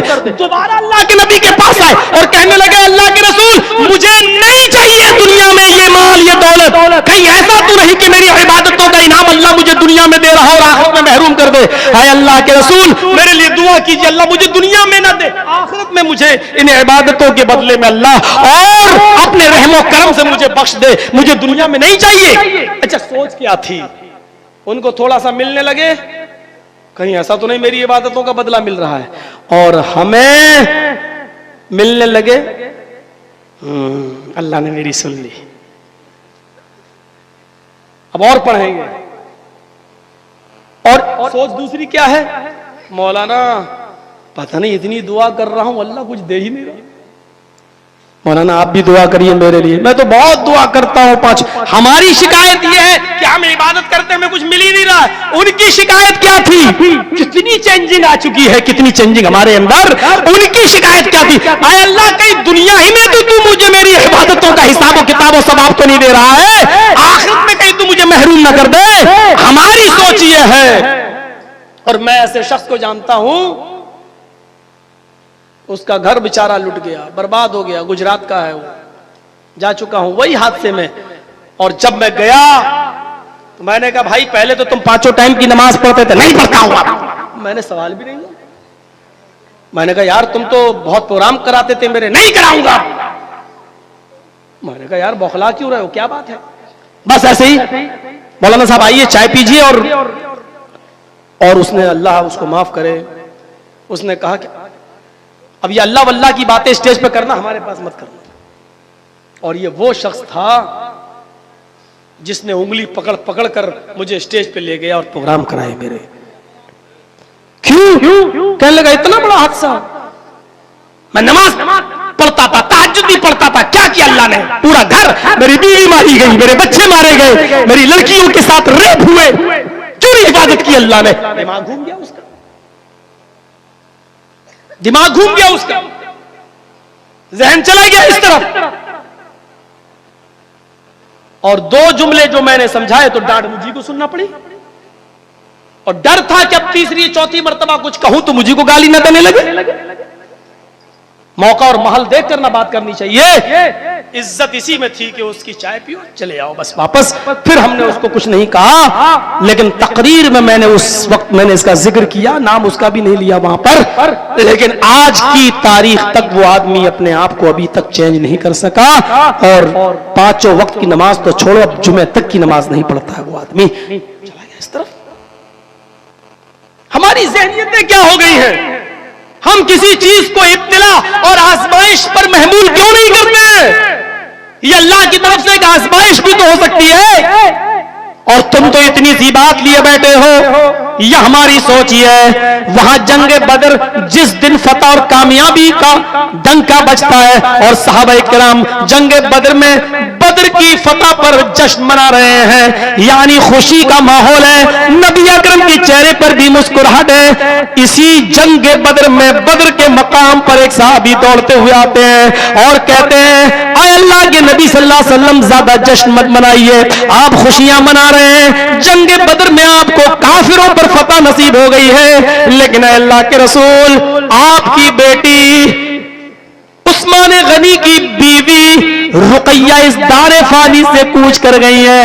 रुकैया इस दारे फानी से कूच कर गई है। हजरत रुकैया का इंतकाल हो गया है। मेरे प्यारे साथियों जरा गौर करो, जिस दिन पहली जंग अजीम जंगे बदर में जो पहली कामयाबी मिली और जिसका भी जश्न का खुमार उतरा भी नहीं था, फतह कामयाबी के अभी कसीदे पढ़े जा रहे थे, तारीफ हो रही थी अल्लाह की, ये खुशी का माहौल था। और इसी दिन ये खबर मिलती है आपकी बेटी का इंतकाल हो गया। लेकिन जनाब मोहम्मद रसूलुल्लाह सल्लल्लाहु अलैहि वसल्लम अपनी बेटी को मिट्टी देते जा रहे हैं और सिवाय ज़बान से ये जुमले और इनके अलावा कुछ नहीं, इन्ना लिल्लाहि व इन्ना इलैहि राजिऊन। मेरे प्यारे साथियों जरा गौर करो, नबी अकरम सल्लल्लाहु अलैहि वसल्लम ने आज़माइशों में पूरा उतरने की तरफ इशारा किया है।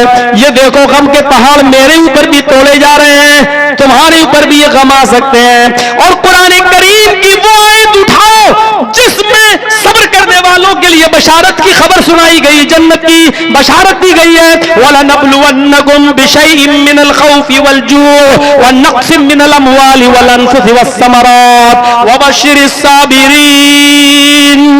और हम तुमको आजमाएंगे खौफ डालकर, धूका मारकर, व नक़्सिम मिनल अमवालि वल अनफुस, तुम्हारे मालों में नुकसान करके और तुम्हारी जानें लेकर, व समरात, तुम्हारी खेतियां, तुम्हारे फल फ्रूट, तुम्हारे ये बागीचे, इन तमाम को बर्बाद करके भी हम तुम्हें आजमाएंगे। व बश्शिरिस साबिरीन, आए मेरे नबी इन तमाम मुसीबतों में मेरे जो बंदे सब्र कर ले उनको जन्नत की बशारत सुना दो, उनको जन्नत की खुशखबरी सुना दो। मेरे प्यारे भाइयों, जरा हम यहां पर गौर करें कि वो कौन सी चीज थी, वो कौन सी चीज थी। ये भी बुखारी के अंदर ये मंजर देखा जा सकता है कि एक लड़की मजबूरी की मारी हुई, आजमाइशों में मुब्तला, शौहर बीमार पड़ा है, बच्चों के दाने दाने के मोहताज, अपने चचेरे भाई के पास आती है और कहती है, क्या है मेरे चचेरे भाई, दुखों की मारी हुई तेरी बहन तेरे पास आई है, मजबूरी की मारी हुई तेरी बहन तेरे पास आई है, तुम्हारे बहनोई की तबीयत खराब है, बिस्तर पर लेटे हुए हैं, तुम जानते हो, फिर तुम मेरी मदद क्यों नहीं करते हो? थोड़ी सी मेरी मदद कर दो ताकि तुम्हारे भांजे कुछ खा ले, तुम्हारे बहनोई के लिए मैं कुछ ला सकूं। और आज वो चचेरा भाई अपने दिल के फफोले जो सीने में जल रहे थे वो निकाल कर पेश करता है, अपने दिल का दर्द पेश करता है और कहता है कि तुम मेरी चचेरी बहन हो, सगी बहन नहीं। चचेरी बहन के साथ इस्लाम में रिश्ता जायज है। मैं तुम्हारे लिए सपने देखा करता हूं, ख्वाब देखा करता हूं। मैंने बहुत मर्तबा कोशिश की कि तुमसे अपने प्यार और मोहब्बत का इजहार करूं, लेकिन अपने चचा की जिंदगी में मैं कुछ भी नहीं कर सका। और फिर एक दिन ऐसा आया, मैं तुम्हारे विसाल के लिए तरसता रहा, तुम्हारी मुलाकात के लिए तड़पता रहा। आए मेरी चचा की बेटी, मैंने जो ख्वाब देखे थे वो पूरे नहीं हो सके कि मेरे चचा का इंतकाल हुआ, लेकिन इंतकाल से पहले मेरे चचा ने तेरा हाथ किसी गैर के हाथ में दे दिया। अब तो उसकी बीवी बन गई। बहन कहती है कि मुझे इन तमाम चीजों के बारे में कुछ भी पता नहीं है। अगर ऐसी बात थी तो इस्लामी तरीके से तुम रिश्ते का पैगाम देते, मैं सोचती समझती और अपने वालिदैन से बात करती। लेकिन लड़के ने कहा, उसके चचेरे भाई ने कहा, मैं ये कुछ नहीं जानता, आज तुम मुसीबत में हो, परेशानी में हो, लेकिन मेरी मोहब्बत वही है, दिल में आग लगी हुई है, मैं तुमसे तन्हाई में मिलना चाहता हूं। आज की रात तुम्हें मेरे पास गुजारना पड़ेगी और उसके बाद हम तुम्हें जो तुम कहोगी, जितनी जरूरत तुम्हें होगी, मैं तुम्हारी जरूरत पूरी कर दूंगा। ये बेचारी बहुत कुछ सुनाती है, लेकिन लड़की के दिल पे कोई असर नहीं होता है। हम अपने आप को जरा देखें। आए नौजवान नस्ल, जरा गौर करो।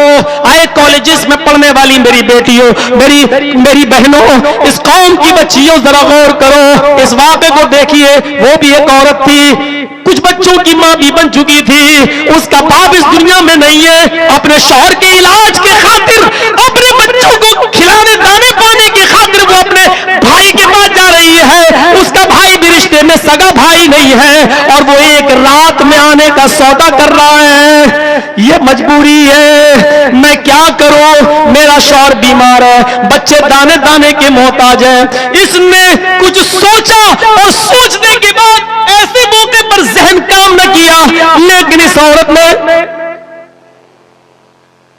मुस्बत अंदाज में जवाब दे दिया, निगेटिव नहीं, पॉजिटिव जवाब देते हुए फरमाया, ठीक है। उसने कुछ दिरहम इस लड़की को, इस औरत को दे दिए, जाओ अपने शौहर की दवा लो, बच्चों को खिलाओ, रात में जो वादा किया उस वादे के मुताबिक तुम चली आना। शौहर बीमार था, नींद में सोया है, बच्चों को भी गहरी नींद में सुलाती है और जो वादा था उस वादे के मुताबिक ये जा रही है। दरवाजे को दस्तक देती है। ये नौजवान अपने दिल में ख्यालात पाले हुए हैं, माहौल बना हुआ है। आज हम बरसों पुरानी उस मोहब्बत की जिस्म के साथ खेलूंगा, आज हम खेलेंगे। ये वक्त मौऊद पर वहां पहुंचती है, ख्यालात में जो तस्वुरात उसने अपने जहन में बिठा रखे हैं वो बहुत आसानी से नहीं छूटे। बच्चों की मां बन गई, इसके बावजूद भी उसकी मोहब्बत उसके दिल से नहीं निकली। ये उसके करीब आता है, ये कांप रही है, इसके जिस्म के रोंगटे रोंगटे खड़े हैं, थर्रा रही है, चेहरे का रंग फक हो चुका है, सुर्खी आने लगी है। ये कहता है, अरे मैंने तो ऐसे ऐसे सपने देखे हैं, ख्वाब देखे, और तुम इतना डर रही हो, आगे के रास्ते कैसे तय होंगे? इतना डरोगी तो कैसे काम चलेगा? आओ अभी तो तुम्हें बहुत कुछ मुझे नवाजना है और तुम्हारे शौहर और तुम्हारे बच्चों को मुझे देखना है। झट से हाथ पकड़ता है, अपने बिस्तर की तरफ खींचता है। इस औरत ने अपने चचेरे भाई का हाथ पकड़ के झटक दिया, आंखों में आंसू हैं, चीखते हुए कहती है इत्तक़िल्लाह या इब्नाम, इत्तक़िल्लाह या इब्नाम। आए मेरे चचा के बेटे, आए मेरे भाई अल्लाह से डर जा, आए मेरे भाई अल्लाह से डर जा। जरा गौर करो कि इसने रिश्ता कौन सा जोड़ा है, और अपने उस भाई को जो इसका सगा भाई नहीं चचाजाद भाई था, जो अपने तसव्वुरात की दुनिया में कहीं और मगन था, कैसे कैसे सपने आज की रात के बारे में सोच रखे थे। मेरे भाइयों जरा तसव्वुर करो, उसके कान में यह आवाज जाती है इत्तक़िल्लाह या इब्नाम, आए मेरे चचा के बेटे अल्लाह से डर जा। तेरी इस बहन ने, अल्लाह की इस बंदी ने आज तक किसी गैर मर्द की तरफ नजर उठा के नहीं देखी है। आज पहला तू वो शख्स है जो मेरे हाथ तक पहुंच गया है, जो मेरे कलाई तक पहुंच गया है, जो मुझे नजरें फाड़ के देख रहा है। मेरे शौहर की और मेरे बच्चों की मजबूरी मुझे यहाँ खींच के ले आई, लेकिन उस मोहर को तोड़ने की कोशिश मत कर जो अल्लाह ने तेरे लिए हलाल नहीं की है। कब्र के फरिश्ते क्या अज़ाब देंगे, और कब्र के अज़ाब का तसव्वुर कर, जहन्नम की जासूस तपिश का मंजर अपने दिमाग में बिठा। इतना सा जुमला उसके दिल में घर कर जाता है।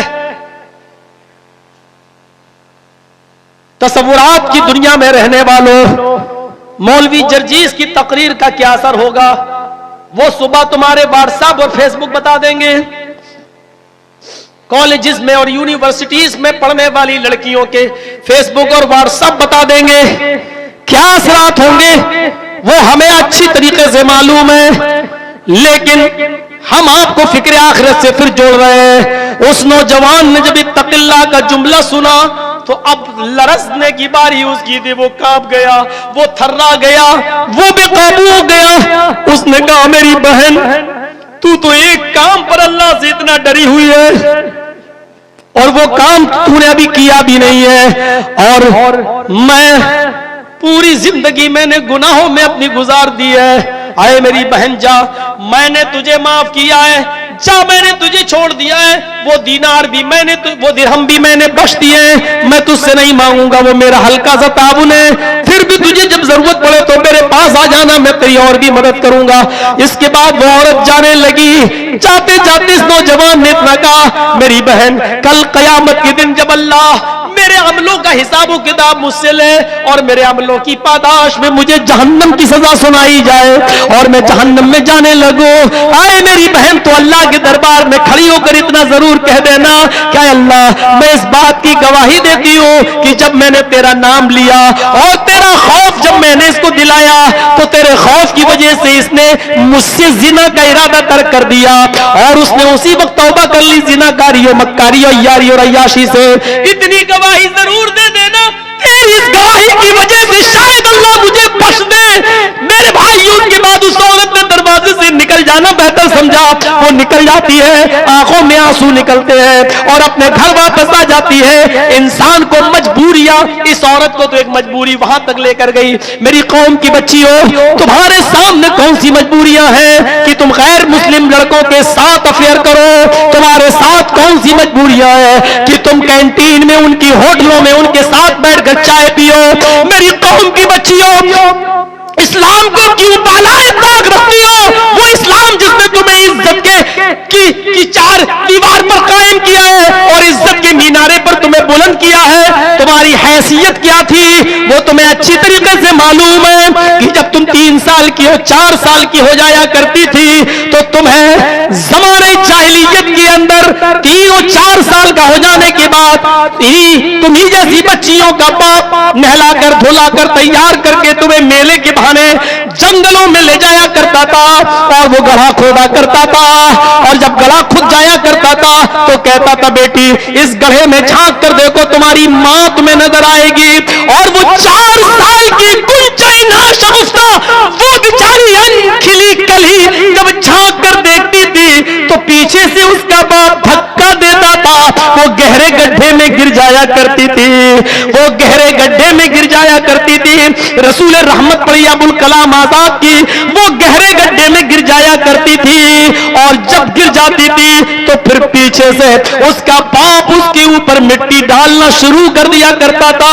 वो बेचारी अपने मासूम हाथों से मिट्टी हटाती थी, लेकिन कितनी हटाती, आखिर उसी मिट्टी के अंदर उसको दफन कर दिया जाता था। मेरे प्यारे, मेरी प्यारी बहनों, मेरी कौम की बच्चियों, इस माहौल से तुम्हें मोहम्मद रसूलुल्लाह ने नजात दिलाई है, तुम्हें इज्जत दी है, तुम्हें बुलंदी के मकाम पर फाइज किया है। ये जहेज का चलन तो आज चला है, वरना इमाम कायनात ने मेहर लेने का हक तुम्हें दिया है, माल शोहर से लेने का हक तुम्हें दिया है। ये तो हमारी जिहालत और बर्बरियत है कि आज लड़की का माँ बाप लड़की को पाले भी, पोसे भी, बड़ा भी करे, 20-25 साल का जवान भी कर दे, और उसके बाद उसके निकाह के मौके पर फ्रिज भी दे, मोटरसाइकिल भी दे, बेड भी दे, बिस्तर भी दे और बर्तन भी दे। ये जमाने जाहिलियत की तमाम चीजें हिंदुमाना रस्म और रवाज से चली आ रही हैं। इस्लाम ने तो हक तुम्हें दिया है कि तुम अपने शौहर को उस वक्त तक अपना पर्सनल हक नहीं दे सकती हो जब तक कि तुम्हारा शौहर तुम्हें माल न दे दे, तुम्हें मेहर न दे दे। ये हमारे यहाँ मेहर का सिस्टम है, 2000 रुपए, 5000 रुपए, 10,000 रुपए मेहर मुतय्यन कर लिया और लड़की चली गई। वरना अरब के अंदर लड़कियां शादी के पहले अपने शौहर से कोई मकान मेहर में मांगती हैं, कोठी मांगती हैं और बंगले मांगती हैं, वो ये सोचकर कि कल पता नहीं मेरा शौहर कहीं मुझे तलाक न दे दे और फिर मैं मारी जाऊं, फिर मैं कहीं की न रहूं। एक एक मकान, 2-2 मकान, कोठी, महल उनको मेहर में वो देते हैं अरब के लोग, तब जाकर ये निकाह होता है। इस्लाम ने लड़की वालों को हक दिया है, लड़की को हक दिया है कि माल उसको दिया जाए। लड़के को ये जिम्मेदारी सौंपी है कि बगैर माल दिए हुए तुम्हारी बीवी तुम्हारे ऊपर हलाल नहीं, बगैर मेहर के तुम्हारे ऊपर हलाल नहीं। माल जो लड़कों का हक था वो दे बीवी को, लेकिन आज लड़कियां इतने जुल्मों सितम की शिकार हो गई हैं कि आज उन्हीं को उल्टा उनके माँ बाप को जहेज भी देना पड़ रहा है, माल भी देना पड़ रहा है, और मेहर इस्तिताअत होने के बावजूद भी 2000, 5000, 50,000 और 1 लाख का इस्तिताअत होने के बावजूद भी आज उतना मेहर नहीं दिया जा रहा है। मेरी कौम की बच्चियों, इस्लाम ने तो तुम्हें इज्जत की बुलंदी पर फाइज किया था, लेकिन तुमने खुद अपने आप को उस इज्जत की बुलंदी से गिरा लिया, तो कोई क्या करे।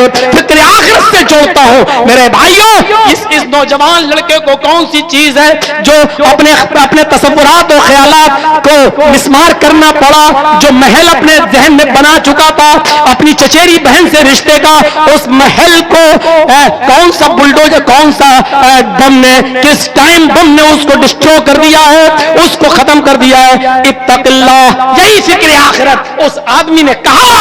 अल्लाह के यहाँ कल ये गवाही दे देना, शायद तेरी गवाही से अल्लाह मुझे बख्श दे। मेरे प्यारे साथियों, जरा तसव्वुर करें, हमारे पास फिक्र आखिरत नहीं है।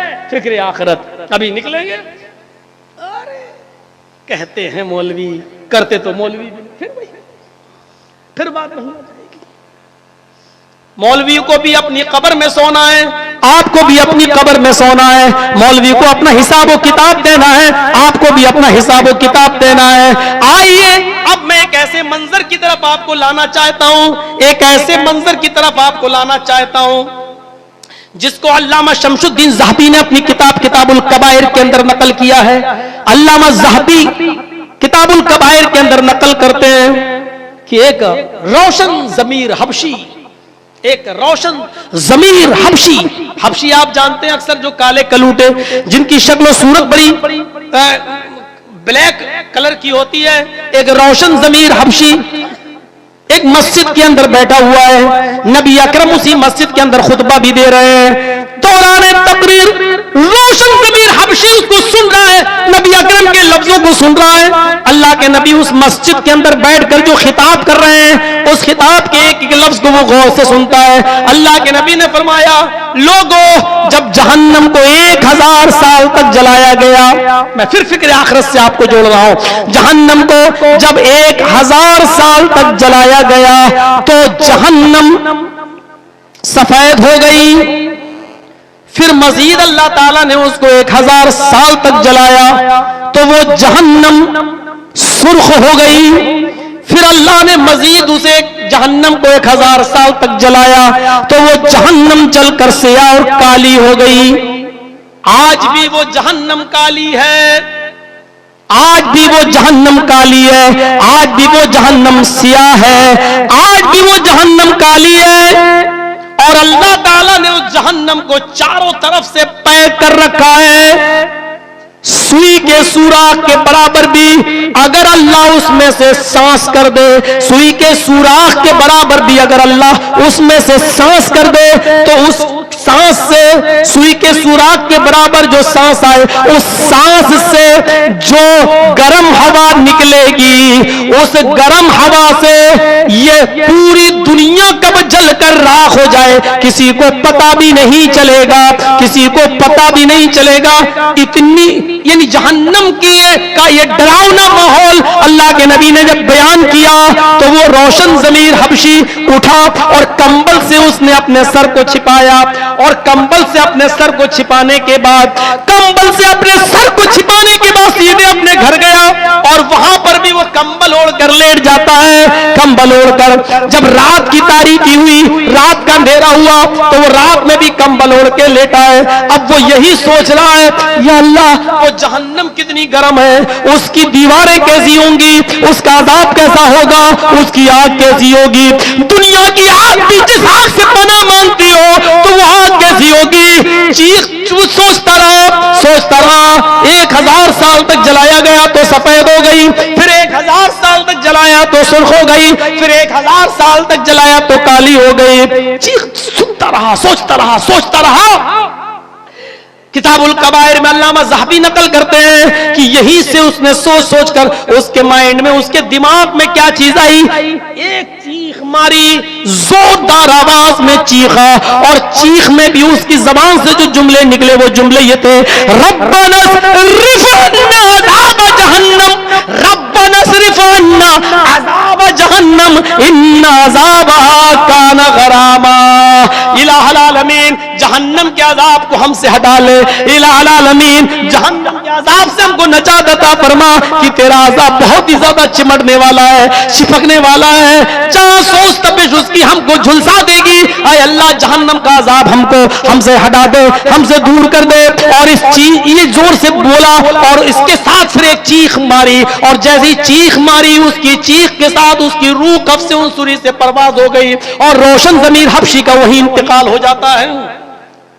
शमसुद्दीन ज़हबी जैसी शख्सियत इस वाक़े को नकल कर रही है, उस शख्स का वहां पर इंतकाल हो जाता है, वहां पर इंतकाल हो जाता है। ये खौफे खुदा था, ये अल्लाह का वो डर था। जहन्नम का डर इस आदमी को सोचने पर मजबूर करता है, यहां तक कि उसी को सोच कर इसका इंतकाल हो गया। हमारे भी हार्ट अटैक होते हैं, कब? जब सुबह खबर मिले कि तुम्हारी पूरी दुकान में 1 करोड़ का माल रखा था, जल गया। कितने? 1 करोड़ हो गया। हमारा भी हार्ट अटैक होता है, हम भी मरते हैं, लेकिन कब? 1 करोड़ हो गए। अल्लाह के खौफ से भी किसी के इंतकाल हो रहे हैं। कितने लोग हैं, कितने लोग हैं जिनके इंतकाल या जिनकी रूह कम से उनसुरी से निकल रही हो तो वो खौफ खुदा से। यहया इब्ने अय्यूब का वो मंजर याद करो, अल्लामा इब्ने क़य्यिम सिफ़तुस सफ़्फ़ा के अंदर इस वाक़े को नकल करते हैं, बड़ा दिलचस्प, हमें ये वाक़या बड़ा पसंद आता है। यहया इब्ने अय्यूब है, ये रात की तारीकी के अंदर, खुरासान एक शहर का नाम है, खुरासान के उस दरवाजे, जो शहर की तरफ दरवाजा था, उस दरवाजे के पास बैठ गए और इस दरवाजे से कब्रिस्तान दिखाई देता था। यहया इब्ने अय्यूब उस दरवाजे के पास जाकर बैठ गए कि देखें, टूटी फूटी कब्रों को देखें और जरा अपनी मौत को याद करें। रात की तारीकी में, अब वो टाइम हम क्या बताएं उस वक्त का, आज के हिसाब से होगा रात के 1:30-2 बजे का टाइम।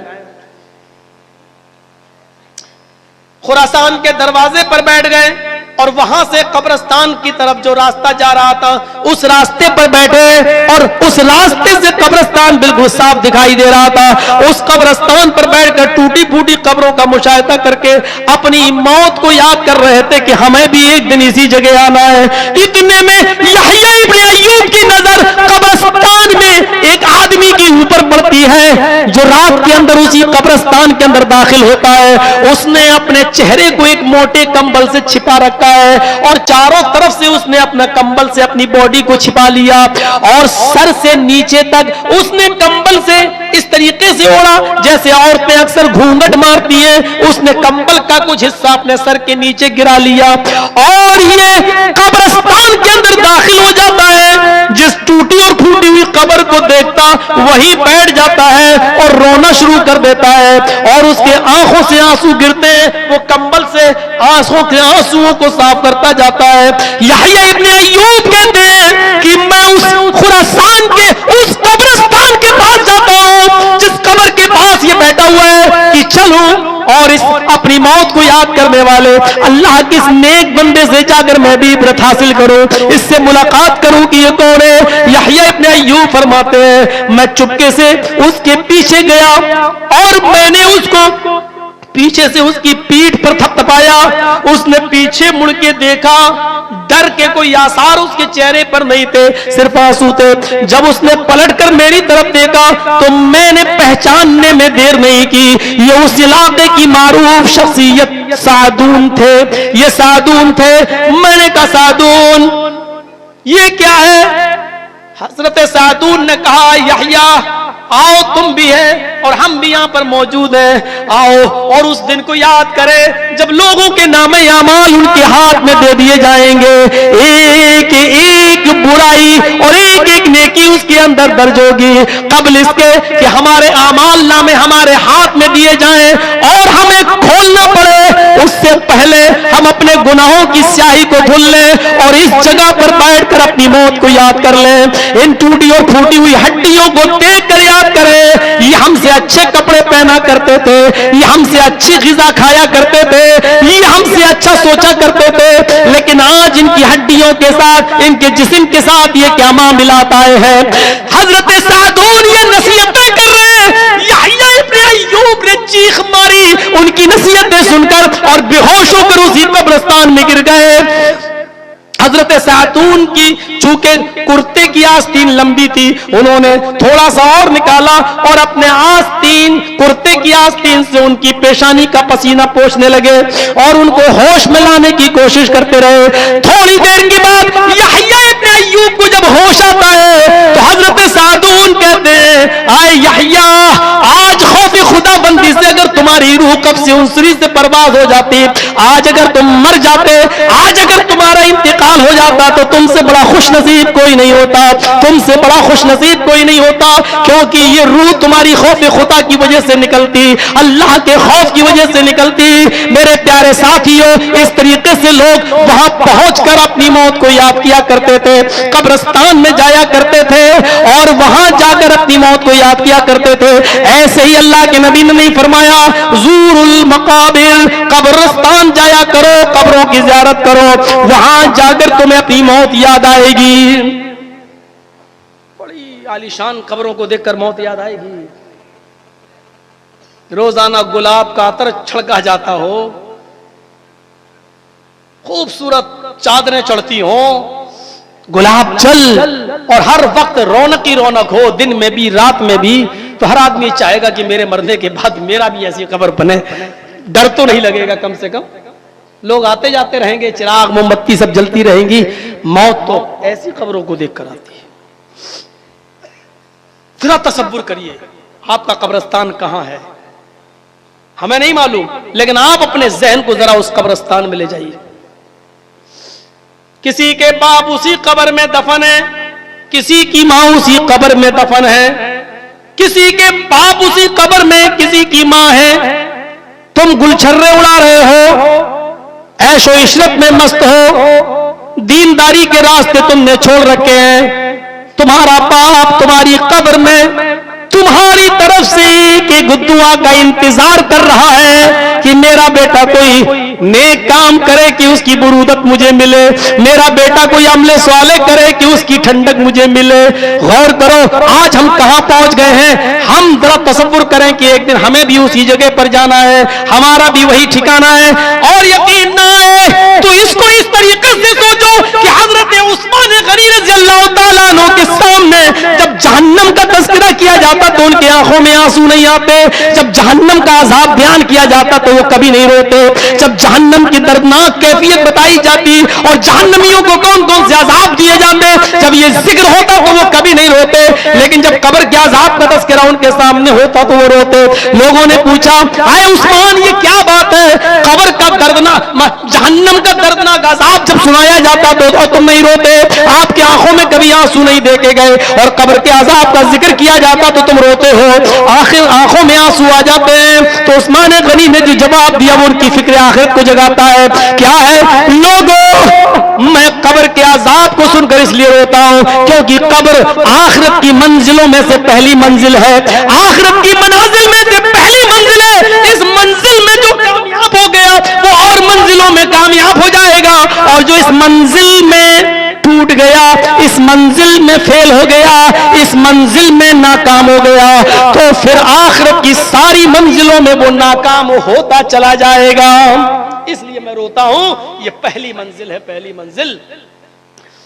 अब्दुल्ला इब्न दीनार अपना वाक़या बयान करते हैं कि अमीरुल मोमिनीन हजरत उमर फारूक के साथ मैं गश्त पर गया, हमारा गुजर एक जंगल से हुआ, उस जंगल में एक चरवाहे को देखा कि वो बकरियां चरा रहा है। हजरत उमर फारूक ने उस चरवाहे का इम्तिहान लेने के लिए उसको बुलाया और कहा कि ये बकरियां किसकी है? कहा ये बकरियां मेरे मालिक की हैं। कब से चरा रहे हो? इतने इतने दिनों से चरा रहा हूं। अच्छा, मैं शातन एक बकरी मुझे बेच दो। मैं कैसे बेच दूं? ये मेरी नहीं है, मेरे मालिक की है। हजरत उमर ने इम्तिहान लिया, अरे मालिक की है तो क्या हुआ, मालिक थोड़ी देख रहा है। अपने मालिक से कहना कि एक बकरी है, भेड़िया खा गया है, हम बकरी को ज़िबा करेंगे, खा जाएंगे और उसकी खाल यही छोड़ जाएंगे, तुम्हें दे देंगे। अपने मालिक को खाल दिखा देना, खून लगा हुआ दिखा देना और बता देना कि एक बकरी भेड़िया खा गया है। उसने कहा अपनी जबान को लगाम दे, बकवास बंद कर, तू नहीं जानता है कि मैं किस मजहब का पैरोकार हूँ। सुनो, आए अजनबी आदमी, मैं तुझे जानता तो नहीं हूँ कि कौन हूँ, तुम कौन हो, लेकिन इतना सुन लो कि मैं आज अपने मालिक से झूठ बोल सकता हूँ कि एक बकरी भेड़िया खा गया, लेकिन उस मालिक को कयामत के दिन क्या जवाब दूंगा जो मेरे मालिक का भी मालिक है। हजरत उमर फारूक की आंख में आंसू आ गए, उसको उसी जगह पर नजरअंदाज कर दिया और चले आए। दरबारे खिलाफत में आते हैं और आप अपने ही सरगोशी करते हैं, अपना ही प्लानिंग बनाते हैं कि उस नौजवान, उस चरवाहे के साथ क्या किया जाए। वो बेचारा किसी का गुलाम है, उसको अल्लाह की इबादत करने का ज्यादा मौका नहीं मिलता, वो अपने मालिक की गुलामी में लगा रहता है। अल्लाह का बेचारा कितना हक अदा कर पाता होगा, उसको बैतुल माल की से कीमत देकर उसको छुड़ाना चाहिए और उस आदमी को आजाद कर देना चाहिए। अमीरुल मोमिनीन ने 2 आदमियों के जरिए उस चरवाहे को बुलाया और उसके मालिक को भी बुलवाया। मालिक और चरवाहा दोनों आए और जैसी दरबारे खिलाफत में पहुंचे तो बकरी चराने वाले चरवाहे ने देखा है ये तो उमर है, अमीरुल मोमिनीन, उसके तो होश उड़ है, आज सजा देंगे, बकरी क्यों नहीं दी थी तूने, आज क्या होगा मेरा है? वो ऐसा दौर थोड़ी था कि मीडिया भी हमारी गुलाम हो, हम जो कहें वो बोले और अगर उसके खिलाफ बोला तो इस्तीफा देना पड़ेगा। हजरत उमर फारूक को देखा, कहता अमीरुल मोमिनीन, कहा चुप रहो, तुम्हें बोलने की इजाजत किसने दी, इधर आओ, किसके गुलाम हो? इनके, तुम्हारा गुलाम है? हाँ। इसकी जरूरत मुझे है, बेचोगे? मालिक का भी सर चढ़ गया, हाँ, उमर फारूक तो खलीफा हैं, अच्छी कीमत देंगे। कहा कि नहीं नहीं मैं बेचूंगा नहीं। कहा कि कीमत अच्छी ले लो, जो बोलोगे वो दे दूंगा, लेकिन ये गुलाम मुझे चाहिए। अब गुलाम भी कहने लगा, आज तक मैंने आपका दिल नहीं तोड़ा अपने मालिक से, फिर आप मुझे क्यों बेचेंगे, किसी दूसरे के हवाले क्यों करेंगे? वो जानता था कहीं ऐसा ना हो गई, उमर के सजा में तो तलवार से नीचे कुछ है ही नहीं। मालिक ने कहा अच्छी कीमत मिलेगी तो मैं दे दूंगा। उसने जितनी रकम मांगी, हजरत उमर ने बैतुल माल के कैशियर को हुक्म दिया दे दो, गुलाम को ले लिया। अब वो कहता अमीरुल मोमिनीन मैंने पहचाना नहीं, मैंने सुनो, तुमने जो ये कहा था कल कि मैं अपने मालिक से तो झूठ बोल सकता हूं, लेकिन उस मालिक को क्या जवाब दूंगा जो हमारे मालिक का भी मालिक है। इस कलमे की वजह से मैं तुम्हें आजाद कर रहा हूं। खरीदा, बैतुल माल से कीमत दी और उसको आजाद किया, और क्या कहा, जाओ आजाद कर रहा हूं मैं तुम्हें इस कलमे की वजह से। और इसी तरीके से तकवे के साथ, आखिरत की फिक्र के साथ अगर तुम अपनी जिंदगी गुजारते रहे तो मुझे उम्मीद है कि यही कलमा, यही खौफ खुदा, यही फिक्र आखिरत तुम्हें कयामत के दिन जहन्नम से भी नजात दिला देगी। गुलामी से तो नजात इस कलमे की वजह से मिल गई, लेकिन अगर इसी तरीके की जिंदगी गुजारते रहे तो यही कलमा, यही सोच, यही फिक्र आखिरत तुम्हें कल कयामत के दिन जहन्नम से भी निजात दे देगी। इस जगह पर हम अपने आप को सोचें और अपने आप को लाएं और देखें कि हम और आप कहां खड़े हैं। हर मुसलमान को सोचना चाहिए। इमाम बुखारी ज़ैद इब्ने साबित रज़ी अल्लाह ताला अन्हु का एक असर नकल करते हैं। इमाम बुखारी अल अदबुल मुफरद में ज़ैद इब्ने साबित रज़ी अल्लाह ताला अन्हु का एक असर नकल करते हैं। उनके घर कुछ मेहमान आए, ज़ैद इब्ने साबित के घर कुछ मेहमान आए, उन्होंने खाना खिलाया और अजान की आवाज सुनी तो चलने लगे। अजान की आवाज सुनी तो मस्जिद की तरफ जाने लगे, उनके मेहमान भी उनके साथ जाने लगे। हजरत ज़ैद इब्ने साबित छोटे छोटे कदम बढ़ाते हैं, छोटे छोटे कदम, मस्जिद में जा रहे हैं तो छोटे छोटे कदम रखते हैं, छोटे छोटे कदम रखते जा रहे हैं। मेहमानों ने पूछा, अरे थोड़ा सा तेज चलिए, छोटे छोटे कदम ऐसे ऐसे। आप क्या कहेंगे, मौलवी जर्जी अगर ऐसे चले, बीमार हो क्या मौलाना, क्या हुआ, खाना ना नहीं मिला क्या? मेहमानों ने कहा कि छोटे छोटे कदम रखने की वजह क्या है? फरमाया, मैं छोटे छोटे कदम इसलिए रख रहा हूं क्योंकि अल्लाह के नबी सल्लल्लाहु अलैहि वसल्लम का फरमान है, मस्जिद की तरफ जितने ज्यादा कदम उठेंगे उतनी ज्यादा नेकियां मिलेंगी। मैं छोटे छोटे कदम रखने की वजह यह है कि ज्यादा कदम हो जाए, उनकी तादाद ज्यादा हो जाए, ताकि हमारी नेकियां ज्यादा बढ़ जाएं। ये नेकियां ज्यादा बढ़ाने का जज्बा हमें फिक्र आखिरत से ही जोड़ रहा है, हमें फिक्र आखिरत से जोड़ रहा है। हमें इस जगह पर लाकर अपने आप को सोचना चाहिए, किसी भी नेकी को हमें मामूली नहीं समझना चाहिए, रब को बख्शने के लिए बहाना चाहिए। शायद उसी नेकी की वजह से अल्लाह रब्बुल आलमीन हमारी मग़फ़िरत फरमा दे। जरा हम इस मामले पर भी आए और सोचें, इस मामले को देखें जिसको इस्तिआब के अंदर अल्लामा इब्ने अब्दुल बर ने नकल किया है। अल्लामा इब्ने अब्दुल बर ने नकल किया है। सुलेमान तैमी एक ताबई गुजरे हैं, सुलेमान तैमी एक ताबई गुजरे हैं। इनके इंतकाल का जब वक्त आया तो रो रहे थे, काफी रोए, लोग बैठ गए, रोना बंद ही नहीं कर रहे हैं, क्या बात है? एक ने कह ही दिया, आए सुलेमान, जो इस दुनिया में आया है उसको ऊपर जाना ही है, आप कोई अकेले भी ऊपर नहीं जाएंगे, सभी को जाना, एक दिन हमें भी और एक दिन तुम्हें भी। फिर क्या बात है, इतना रो रहे हो? सुलेमान तैमी का जवाब सुनो, मैं इसलिए नहीं रो रहा हूं, सुनो, और अहले हदीस हो तो और ज्यादा सुनो, अपने आप को अहले हदीस का दावा करते हो तो और मजबूती से सुनो। सुलेमान तैमी कहते, मैं इसलिए नहीं रो रहा हूं कि मेरी मौत का वक्त करीब है और मैं अल्लाह को प्यारा होने वाला हूं, नहीं, आज से 24 या 25 साल पहले मुझसे गुनाह हो गया था, उस गुनाह को याद करके मैं रो रहा हूं। आज से 24 या 25 साल पहले, आज से 24 या 25 साल पहले मुझसे गुनाह हो गया था, उस गुनाह को याद करके मैं रो रहा हूं। अब लोगों ने कहा 25 साल पहले गुनाह हो गया था तो तौबा भी दुखी होगी कि हाँ 25 साल से मैं उसकी तौबा कर रहा हूं, लेकिन डर है कि कहीं अल्लाह ताला मेरी तौबा कबूल न करे और मुझे जहन्नम में न डाल दे। तो कहा कि गुनाह तो बताइए, कौन सा गुनाह था? सुलेमान तैमी कहते हैं बहुत बड़ा। अरे शिर्क थोड़ी किया है, और शिर्क भी किया था तो शिर्क तो सबसे बड़ा गुनाह होता, तुम उसकी भी तौबा कर रहे हो और माफी मांग रहे हो, तो फिर शिर्क, जब शिर्क माफ हो सकता है तौबा, तो फिर कहा नहीं, मुझे उम्मीद नहीं, अल्लाह की जात से उम्मीद तो है, लेकिन डर है कि कहीं अल्लाह ऐसा ना हो कि मुझे माफ ना करे। अब झुंझला के कहा, अरे गुनाह तो बताओ क्या है? कहा मैंने 25 साल पहले के बिदाती को सलाम कर लिया था, क्या गुनाह क्या बताया है? जर्जी साहब ये क्या कह रहे हैं? कहा मैंने 25 साल पहले एक बिदाती को सलाम कर लिया था, अब बिदाती की तारीफ नहीं करूंगा भाई। वो हम और आप सब सोच ले बिदाती किसे कहते हैं।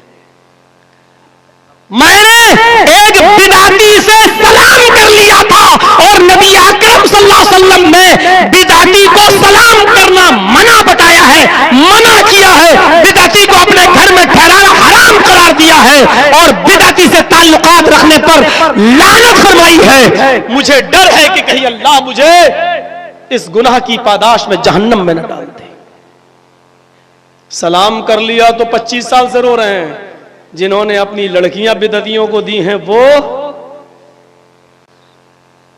जिन्होंने बिदतियों को अपने घर का दामाद बनाया है, वो जो बिदतियों के साथ रोजाना लेन देन और मामलात और ताल्लुकात कायम करते हैं, वो उस चीज की तवक्को छोड़ दीजिए। मौलाना साहब बिदती की तारीफ करेंगे, नहीं। और फारूक अब्दुल्ला साहब जब स्टेशन से लेके आए तो मुझे गाड़ी ही में डरा दिया। बोली साहब आपके नाम पे परमिशन लेना बड़ा मुश्किल हो जाता है। जब तक तकरीर आपकी खत्म ना हो जाए तो प्रशासन की नाक में उंगली रखी रहती, ये क्या हुआ? तो थोड़ा सा बस दे तो दी है परमिशन, लेकिन यही कहा भाई देखो संभाल लेना भाई। वो आ रहे हैं। पूरे हिंदुस्तान की आईबी अलर्ट है, सीबीआई अलर्ट है। व्यक्तिगत तौर पर किसी के भी खिलाफ बोला जा सकता है, यह जमहूरियत है, लेकिन हां हमारे मुल्क के खिलाफ नहीं, देश के खिलाफ नहीं। और मुल्क और देश के खिलाफ क्यों कोई बोलेगा? तुमसे कम खून बहाया है इस देश की आजादी में हमने, तुमसे कम कुर्बानियां दी हैं। जितना तुम्हारा है, काबे के रब की कसम खा के कहता हूं 1% उससे कम मेरा नहीं है। जितना तुम्हारा है उतना ही हमारा भी है। और खुल के सुनना हो तो वो राहत इंदौरी का कौन सा शेर है वो सुन लीजिएगा। किसी के बाप का हिंदुस्तान थोड़ी है, वो पूरा सुन लीजिएगा। मुझे तो शेर शायरी पसंद ही नहीं आती है, और 2-4 शेर कभी कभी पढ़ना भी चाहता हूं तो उल्टा हो जाता है, वो बैठता ही नहीं मेरे दिमाग में। कभी नहीं पढ़ पाया शेर शायरी, दिमाग में ही नहीं बैठती है। पता नहीं अल्लाह ताला ने मुझे क्यों इस चीज से दूर रखा है, लेकिन सुनता हूं कुछ मिले तो मेरे भाइयों जरा सुनो, ये क्या चीज थी, ये कौन सा जज्बा था? ज़ैद इब्ने साबित के छोटे छोटे कदम पर हमारी सोच, हमारी फिक्र। सुलेमान तैमी का मामला देख लीजिए। हम सोच एक गुना, और अगर देखा जाए तो इतना बड़ा गुना नहीं, लेकिन क्या करें, बिदाती से मैंने सलाम कर लिया था, बिदाती से। यही तो अल्लाह का शुक्र है। मौलवी जर्जीस के अंदर लाख बुराइयां हो सकती हैं, लेकिन कभी मैंने समझौता नहीं किया इस मामले में। अपने मनहज, अपने उसूल और अपने ज़ब्तों के साथ न कभी झुका हूं न कभी झुकूंगा। इंशाअल्लाह इंशाअल्लाह 1000 बुराइयां हो सकती हैं मेरे अंदर, लेकिन मनहज के साथ कभी समझौता नहीं। सुलेमान तैमी ने बड़ी बात कही है, और इसको जानबूझकर मैं कह रहा हूं। फिक्र आखिरत देखिए, मुझे डर है कहीं अल्लाह मुझे जहन्नम में न डाल दे। और उसकी तौबा कब से कर रहे हैं? 25 साल से। क्यों इतने दिनों से तौबा कर रहे हैं? फिर फरमाया कि फिर भी डर है कहीं ऐसा ना हो कि अल्लाह ने मेरी तौबा कबूल न की हो, कहीं ऐसा ना हो कि अल्लाह ने मेरी तौबा कबूल न की हो, फिर मेरा क्या बनेगा? जरा अबू सुफियान को देखिए, अमीर माविया के बाप, अमीर माविया के वालिद अबू सुफियान फतेह मक्का के दिन इस्लाम लाते हैं। जिस दिन मक्का फतह होता है उसी दिन वो इस्लाम कबूल करते हैं, उसी दिन इस्लाम कबूल करते हैं। फतेह मक्का के दिन इस्लाम कबूल करते हैं। गौर कीजिए, जब ये फतेह मक्का के दिन इस्लाम लाने के बाद नबी अकरम सल्लल्लाहु अलैहि वसल्लम के हाथ पर बैत करते हैं और इस्लाम के तरीके पर जिंदगी गुजारते हैं। जब इनका इंतकाल होने लगा, जब इनके इंतकाल का वक्त करीब आया, और अबू सुफियान अमीर माविया के बाप अबू सुफियान जब बिल्कुल मर्जुल मौत में मुब्तला है, उनकी रूह निकलने वाली है, तो उनके अहल व अयाल, उनके घर वाले रोने लगे, आंखों आंखों में आंसू आ गए। अबू सुफियान ने अपने बच्चों को, अपनी बीवी को रोते हुए देखा, अपने बेटों बेटियों को, अपनी बहनों को रोते हुए देखा, तो कहा कि मुझे बिस्तर से उठाओ। उनको उठाया गया, अपने बेटे और बेटियों को अपने करीब किया और अपनी बहन को अपने करीब किया, अपने भाइयों को अपने करीब किया और फरमाया तुम रोते क्यों हो? तुम रो नहीं, तुम्हारा बाप अपने बच्चों से कहा तुम्हारा बाप इस थर्ड क्लास की जिंदगी से फर्स्ट क्लास की तरफ जा रहा है, ये तीसरे दर्जे की जिंदगी से पहले दर्जे की जिंदगी की तरफ जा रहा है, थर्ड क्लास से फर्स्ट क्लास की ओर जा रहा है। और ये मेरा दाहिना हाथ देखो।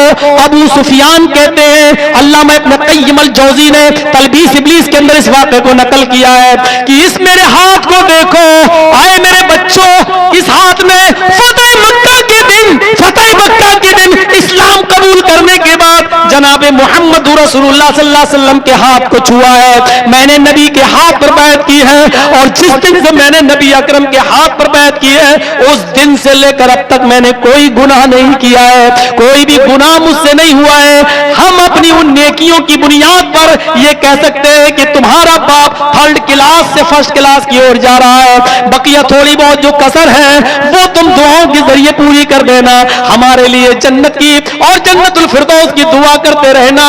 हमने अपनी जानकारी में और नॉलेज के मुताबिक बैत जिस दिन से रसूलुल्लाह के हाथ पर मैंने की है उस दिन से मैंने कोई गुनाह नहीं किया है। अपने नेकियों पर नजर रखने वाली शख्सियतें और अपने गुनाहों पर भी नजर रखने वाली शख्सियतें थी कि कितने गुनाह हुए। जब एक नौजवान बिस्तर पे सोने जाए तो सुबह से लेकर शाम तक का हिसाब ले, मैंने आज कितनी नमाजें पढ़ी, कितने यतीमों के सर पर मैंने हाथ फेरा, कितनी बेवा औरतों का चूल्हा जलाया, कितने गरीब बच्चों को हमने पेट भरा और कितने गुनाह किए, रोजाना वो हिसाब किया करे। और अब्दुल्ला इब्न उमर की तरह कि अल्लाह के नबी ने कहा था कुन फिद दुनिया कान्नका गरीबुन औ आबिरु सबील, आए अब्दुल्ला दुनिया में इस तरह रहो जैसे कोई मुसाफिर रहता है, कोई अजनबी रहता है। इज़ा बहता फला तंतज़िरिल मसा, जब सुबह हो जाया करे तो शाम का इंतजार न किया करो और जब शाम हो जाया करे तो सुबह का इंतजार मत किया करो। पता नहीं सुबह या शाम में तुम मुर्दों में लिख के जाओ या जिंदों में लिख के जाओ। मेरे भाइयों, ये सारी चीजें हमें फिक्र आखिरत से जोड़ रही है, फिक्र आखिरत से जोड़ रही है। नबी अकरम सल्लल्लाहु अलैहि वसल्लम की जिंदगी लोगों को फिक्र आखिरत से जोड़ती रही। कभी आपने फरमाया तो दिन शम्स यौमल क़यामत का मिक़दार मील, कयामत के दिन ये सूरज 1 मील के फासले पर होगा, 1 मील के फासले पर होगा। इस हदीस को बयान करने वाला रावी कहता है, मुस्लिम शरीफ की रिवायत है, कहता है कि मील अरबी जबान में जमीन की मसाफत को भी बोला जाता है, 1 मील गया, 2 मील गया। और मील अरबी जबान में सुरमेदानी की सलाई को भी बोला जाता है, जिसको सुरमेदानी में डाला जाता है और सुरमा निकाल कर आंख में लगाया जाता है। यह सुरमेदानी की सलाई को भी अरबी में मील कहा जाता है। सुलैम आमिर इस हदीस के रावी है, फरमाते हैं मादरी मा यानी बिल मील, अल्लाह के नबी ने फरमाया कि सूरज 1 मील के फासले पर होगा। अल्लाह की कसम मुझे नहीं मालूम 1 मील से क्या मुराद है। सूरज जमीन की एक मसाफत के बराबर दूर होगा, यह हमारे सर से सुरमेदानी की सलाई के बराबर इतना दूर होगा, हमें नहीं मालूम। बस मील कहा अल्लाह के रसूल ने, वो जमीन की मसाफत की मील की वो होगी या सुरमेदानी की सलाई के ऊपर। मेरे भाइयों, इस तरीके से अल्लाह के नबी सल्लल्लाहु अलैहि वसल्लम फिक्र आखिरत से लोगों को जोड़ रहे हैं। फरमाया लोग उसी हदीस के अंदर मुस्लिम की सिफतो कयामा में अल्लाह के नबी सल्लल्लाहु अलैहि वसल्लम फरमाते हैं, इसी हदीस के आगे फरमाते हैं कि लोग अपने अपने अमाल के मुताबिक पसीने के अंदर डूबे होंगे, कुछ टखनों के बराबर, कुछ घुटनों के बराबर, कुछ कमर के बराबर, और कुछ ऐसे होंगे जो उसी के अंदर डुबकियां मार रहे होंगे, अपने पसीने के अंदर गोते लगा रहे होंगे, गोते लगा रहे होंगे और डुबकियां मार रहे होंगे। इसलिए फरमाया कि तुम अल्लाह के से डरो, वलौ तमरतिन, अगरचे खजूर का एक टुकड़ा हो उसको भी सदका और खैरात कर दिया करो, उसको भी किसी गरीब को खिला दिया करो, उसको भी किसी गरीब और यतीम बच्चे को दे दो। अपने आप को जहन्नम से बचाओ, अपने आप को जहन्नम से बचाओ। और फरमाया वलो बिशिक्क तमरा, अगरचे खजूर के एक टुकड़े को सदका और खैरात करके ही बचा सकते हो, बचाओ। फिक्र आखिरत से अल्लाह के नबी सल्लल्लाहु अलैहि वसल्लम जोड़ रहे। कभी आपने फरमाया लौ तालमून मा अलम लज़हदतुम कलीलन वला बगैतुम कसीरा। लोगों, जो चीजें मैं जानता हूं जहन्नम के आज़ाब के बारे में, जो मैं देख कर आया हूं, जो मैं जानता हूं, वो तुम्हें नहीं मालूम। अगर मैं तुम्हें बता दूं, अगर उस चीज का इल्म तुम्हें हो जाए, लज़हिकतुम कलीलन वला बकैतुम कसीरा, तो तुम्हें रोना कमाए, तुम्हें हंसना भूल जाओगे और रोते रोते अपनी जिंदगी गुजारोगे। लज़हिकतुम कलीलन, हंसोगे कम, वला बकैतुम कसीरा, और रोगे ज्यादा। तिरमिज़ी अब्वाबुज़ ज़ुहद के अल्फाज तो ये हैं, वमा तलज़्ज़ज़्तुम बिन्निसा, तुम औरतों से लज्जत हासिल करना भी छोड़ दोगे, अपनी बीवियों को तर्क कर दोगे। वला खरजतुम इला सुअदात, और बियाबान जंगलों में चले जाओगे, बियाबान जंगलों का रुख इख्तियार कर लोगे। तजरून इलल्लाह, अल्लाह अल्लाह कह के कर वहां अपनी जिंदगी गुजार लोगे। यानी दुनिया में सबसे ज्यादा लज्जत तुम अपनी बीवियों से हासिल करते हो। अगर अज़ाबे इलाही के नमूने अगर मैं तुम्हें बता दूं और वो चीजें तुम जान जाओ जो मैं जानता हूं, तो तुम अपनी बीवियों को तर्क कर बैठोगे, शादियां छोड़ दोगे, जंगलों में चले जाओगे, हंसना भूल जाओगे और रोते रोते अपनी जिंदगी खत्म कर लोगे। अल्लाह अल्लाह कहकर जंगलों में पत्ते चबा चबा कर अपनी जिंदगियां खत्म कर लोगे। यानी तुम अपनी बीवी के करीब नहीं जाओगे, लज्जत हासिल नहीं करोगे। इस तरीके से जनाब मोहम्मद रसूलुल्लाह सल्लल्लाहु अलैहि वसल्लम लोगों को फिक्र आखिरत से जोड़ रहे हैं। हजरत आयशा सिद्दीका है, नबी अकरम बैठे हुए हैं, आप फरमाते हैं युहशरुन्नास यौमल क़यामति हुफ़ातन औरातन गुरला। आयशा, क़यामत का दिन होगा, लोग अपनी कब्रों से नंगे पैर उठेंगे, नंगे जिस्म उठेंगे, गुरला गैर मख्तून उठेंगे, किसी का खतना नहीं। जैसे बच्चा मां के पेट से बगैर खतने के पैदा होता है, ऐसी लोग कब्रों से बगैर खतने के उठेंगे, अपने इसी हाल में उठेंगे। हजरत आयशा सिद्दीका फरमाती है, अर्रिजालु वन्निसाउ जमिया, क्या मर्द भी औरतें भी? अल्लाह के नबी ने फरमाया हाँ आयशा, मर्द भी औरतें भी मैदान महशर में सब बरहना होंगे, सब नंगे होंगे, बगैर खतने के होंगे, उनके जिस्मों पर कोई कपड़ा नहीं होगा। हजरत आयशा सवाल करती है, आका अल्लाह के नबी, आए इमाम कायनात, ओ मेरे सरताज, यंजुरून बाज़ुहुम इला बाज़, क्या यंजुर बाज़ुहुम इला बाज़, क्या एक दूसरे को देखेगा? क्या मर्द औरतों को देखेंगे, औरतें मर्दों को देखेंगी? अल्लाह के नबी फरमाते हाँ आयशा, मर्दों की नजरें औरतों पर भी पड़ेंगी, औरतों की नजरें मर्दों पर भी पड़ेंगी। हजरत आयशा कहती है, अल्लाह के नबी, तब तो औरतें मारे शर्म के मर जाएंगी, तब तो औरतें मारे शर्म के मर जाएंगी जब मर्द उनकी तरफ नजरें उठा के देखेंगे। अल्लाह के नबी ने ये कहकर हजरत आयशा को तसल्ली दी, आयशा मामला इतना सख्त होगा, कोई किसी की तरफ शहवत की नजर डालने की सोचेगा भी नहीं, सबको अपनी अपनी पड़ी होगी। अज़ाबे जहन्नम से बचने के लिए, जहन्नम से बचने के लिए और जन्नत में जाने के लिए कोई किसी की तरफ शहवत की नजर डालेगा ही नहीं, सबको अपनी अपनी पड़ी होगी। यौम यफिर्रुल मरउ मिन अखीहि व उम्मिहि व अबीहि व साहिबतिहि व बनीहि, उस दिन इंसान अपने भाई से भागेगा। यौम यफिर्रुल मरउ मिन अखीहि व उम्मिहि, बेटा अपनी मां से भागेगा, व अबीहि, बेटा अपने बाप से भागेगा, व साहिबतिहि, शौहर अपनी बीवी से भागेगा। अजीब हालत होगी, हर एक की अजीब कंडीशन होगी, कोई किसी का पुरसाने हाल नहीं होगा।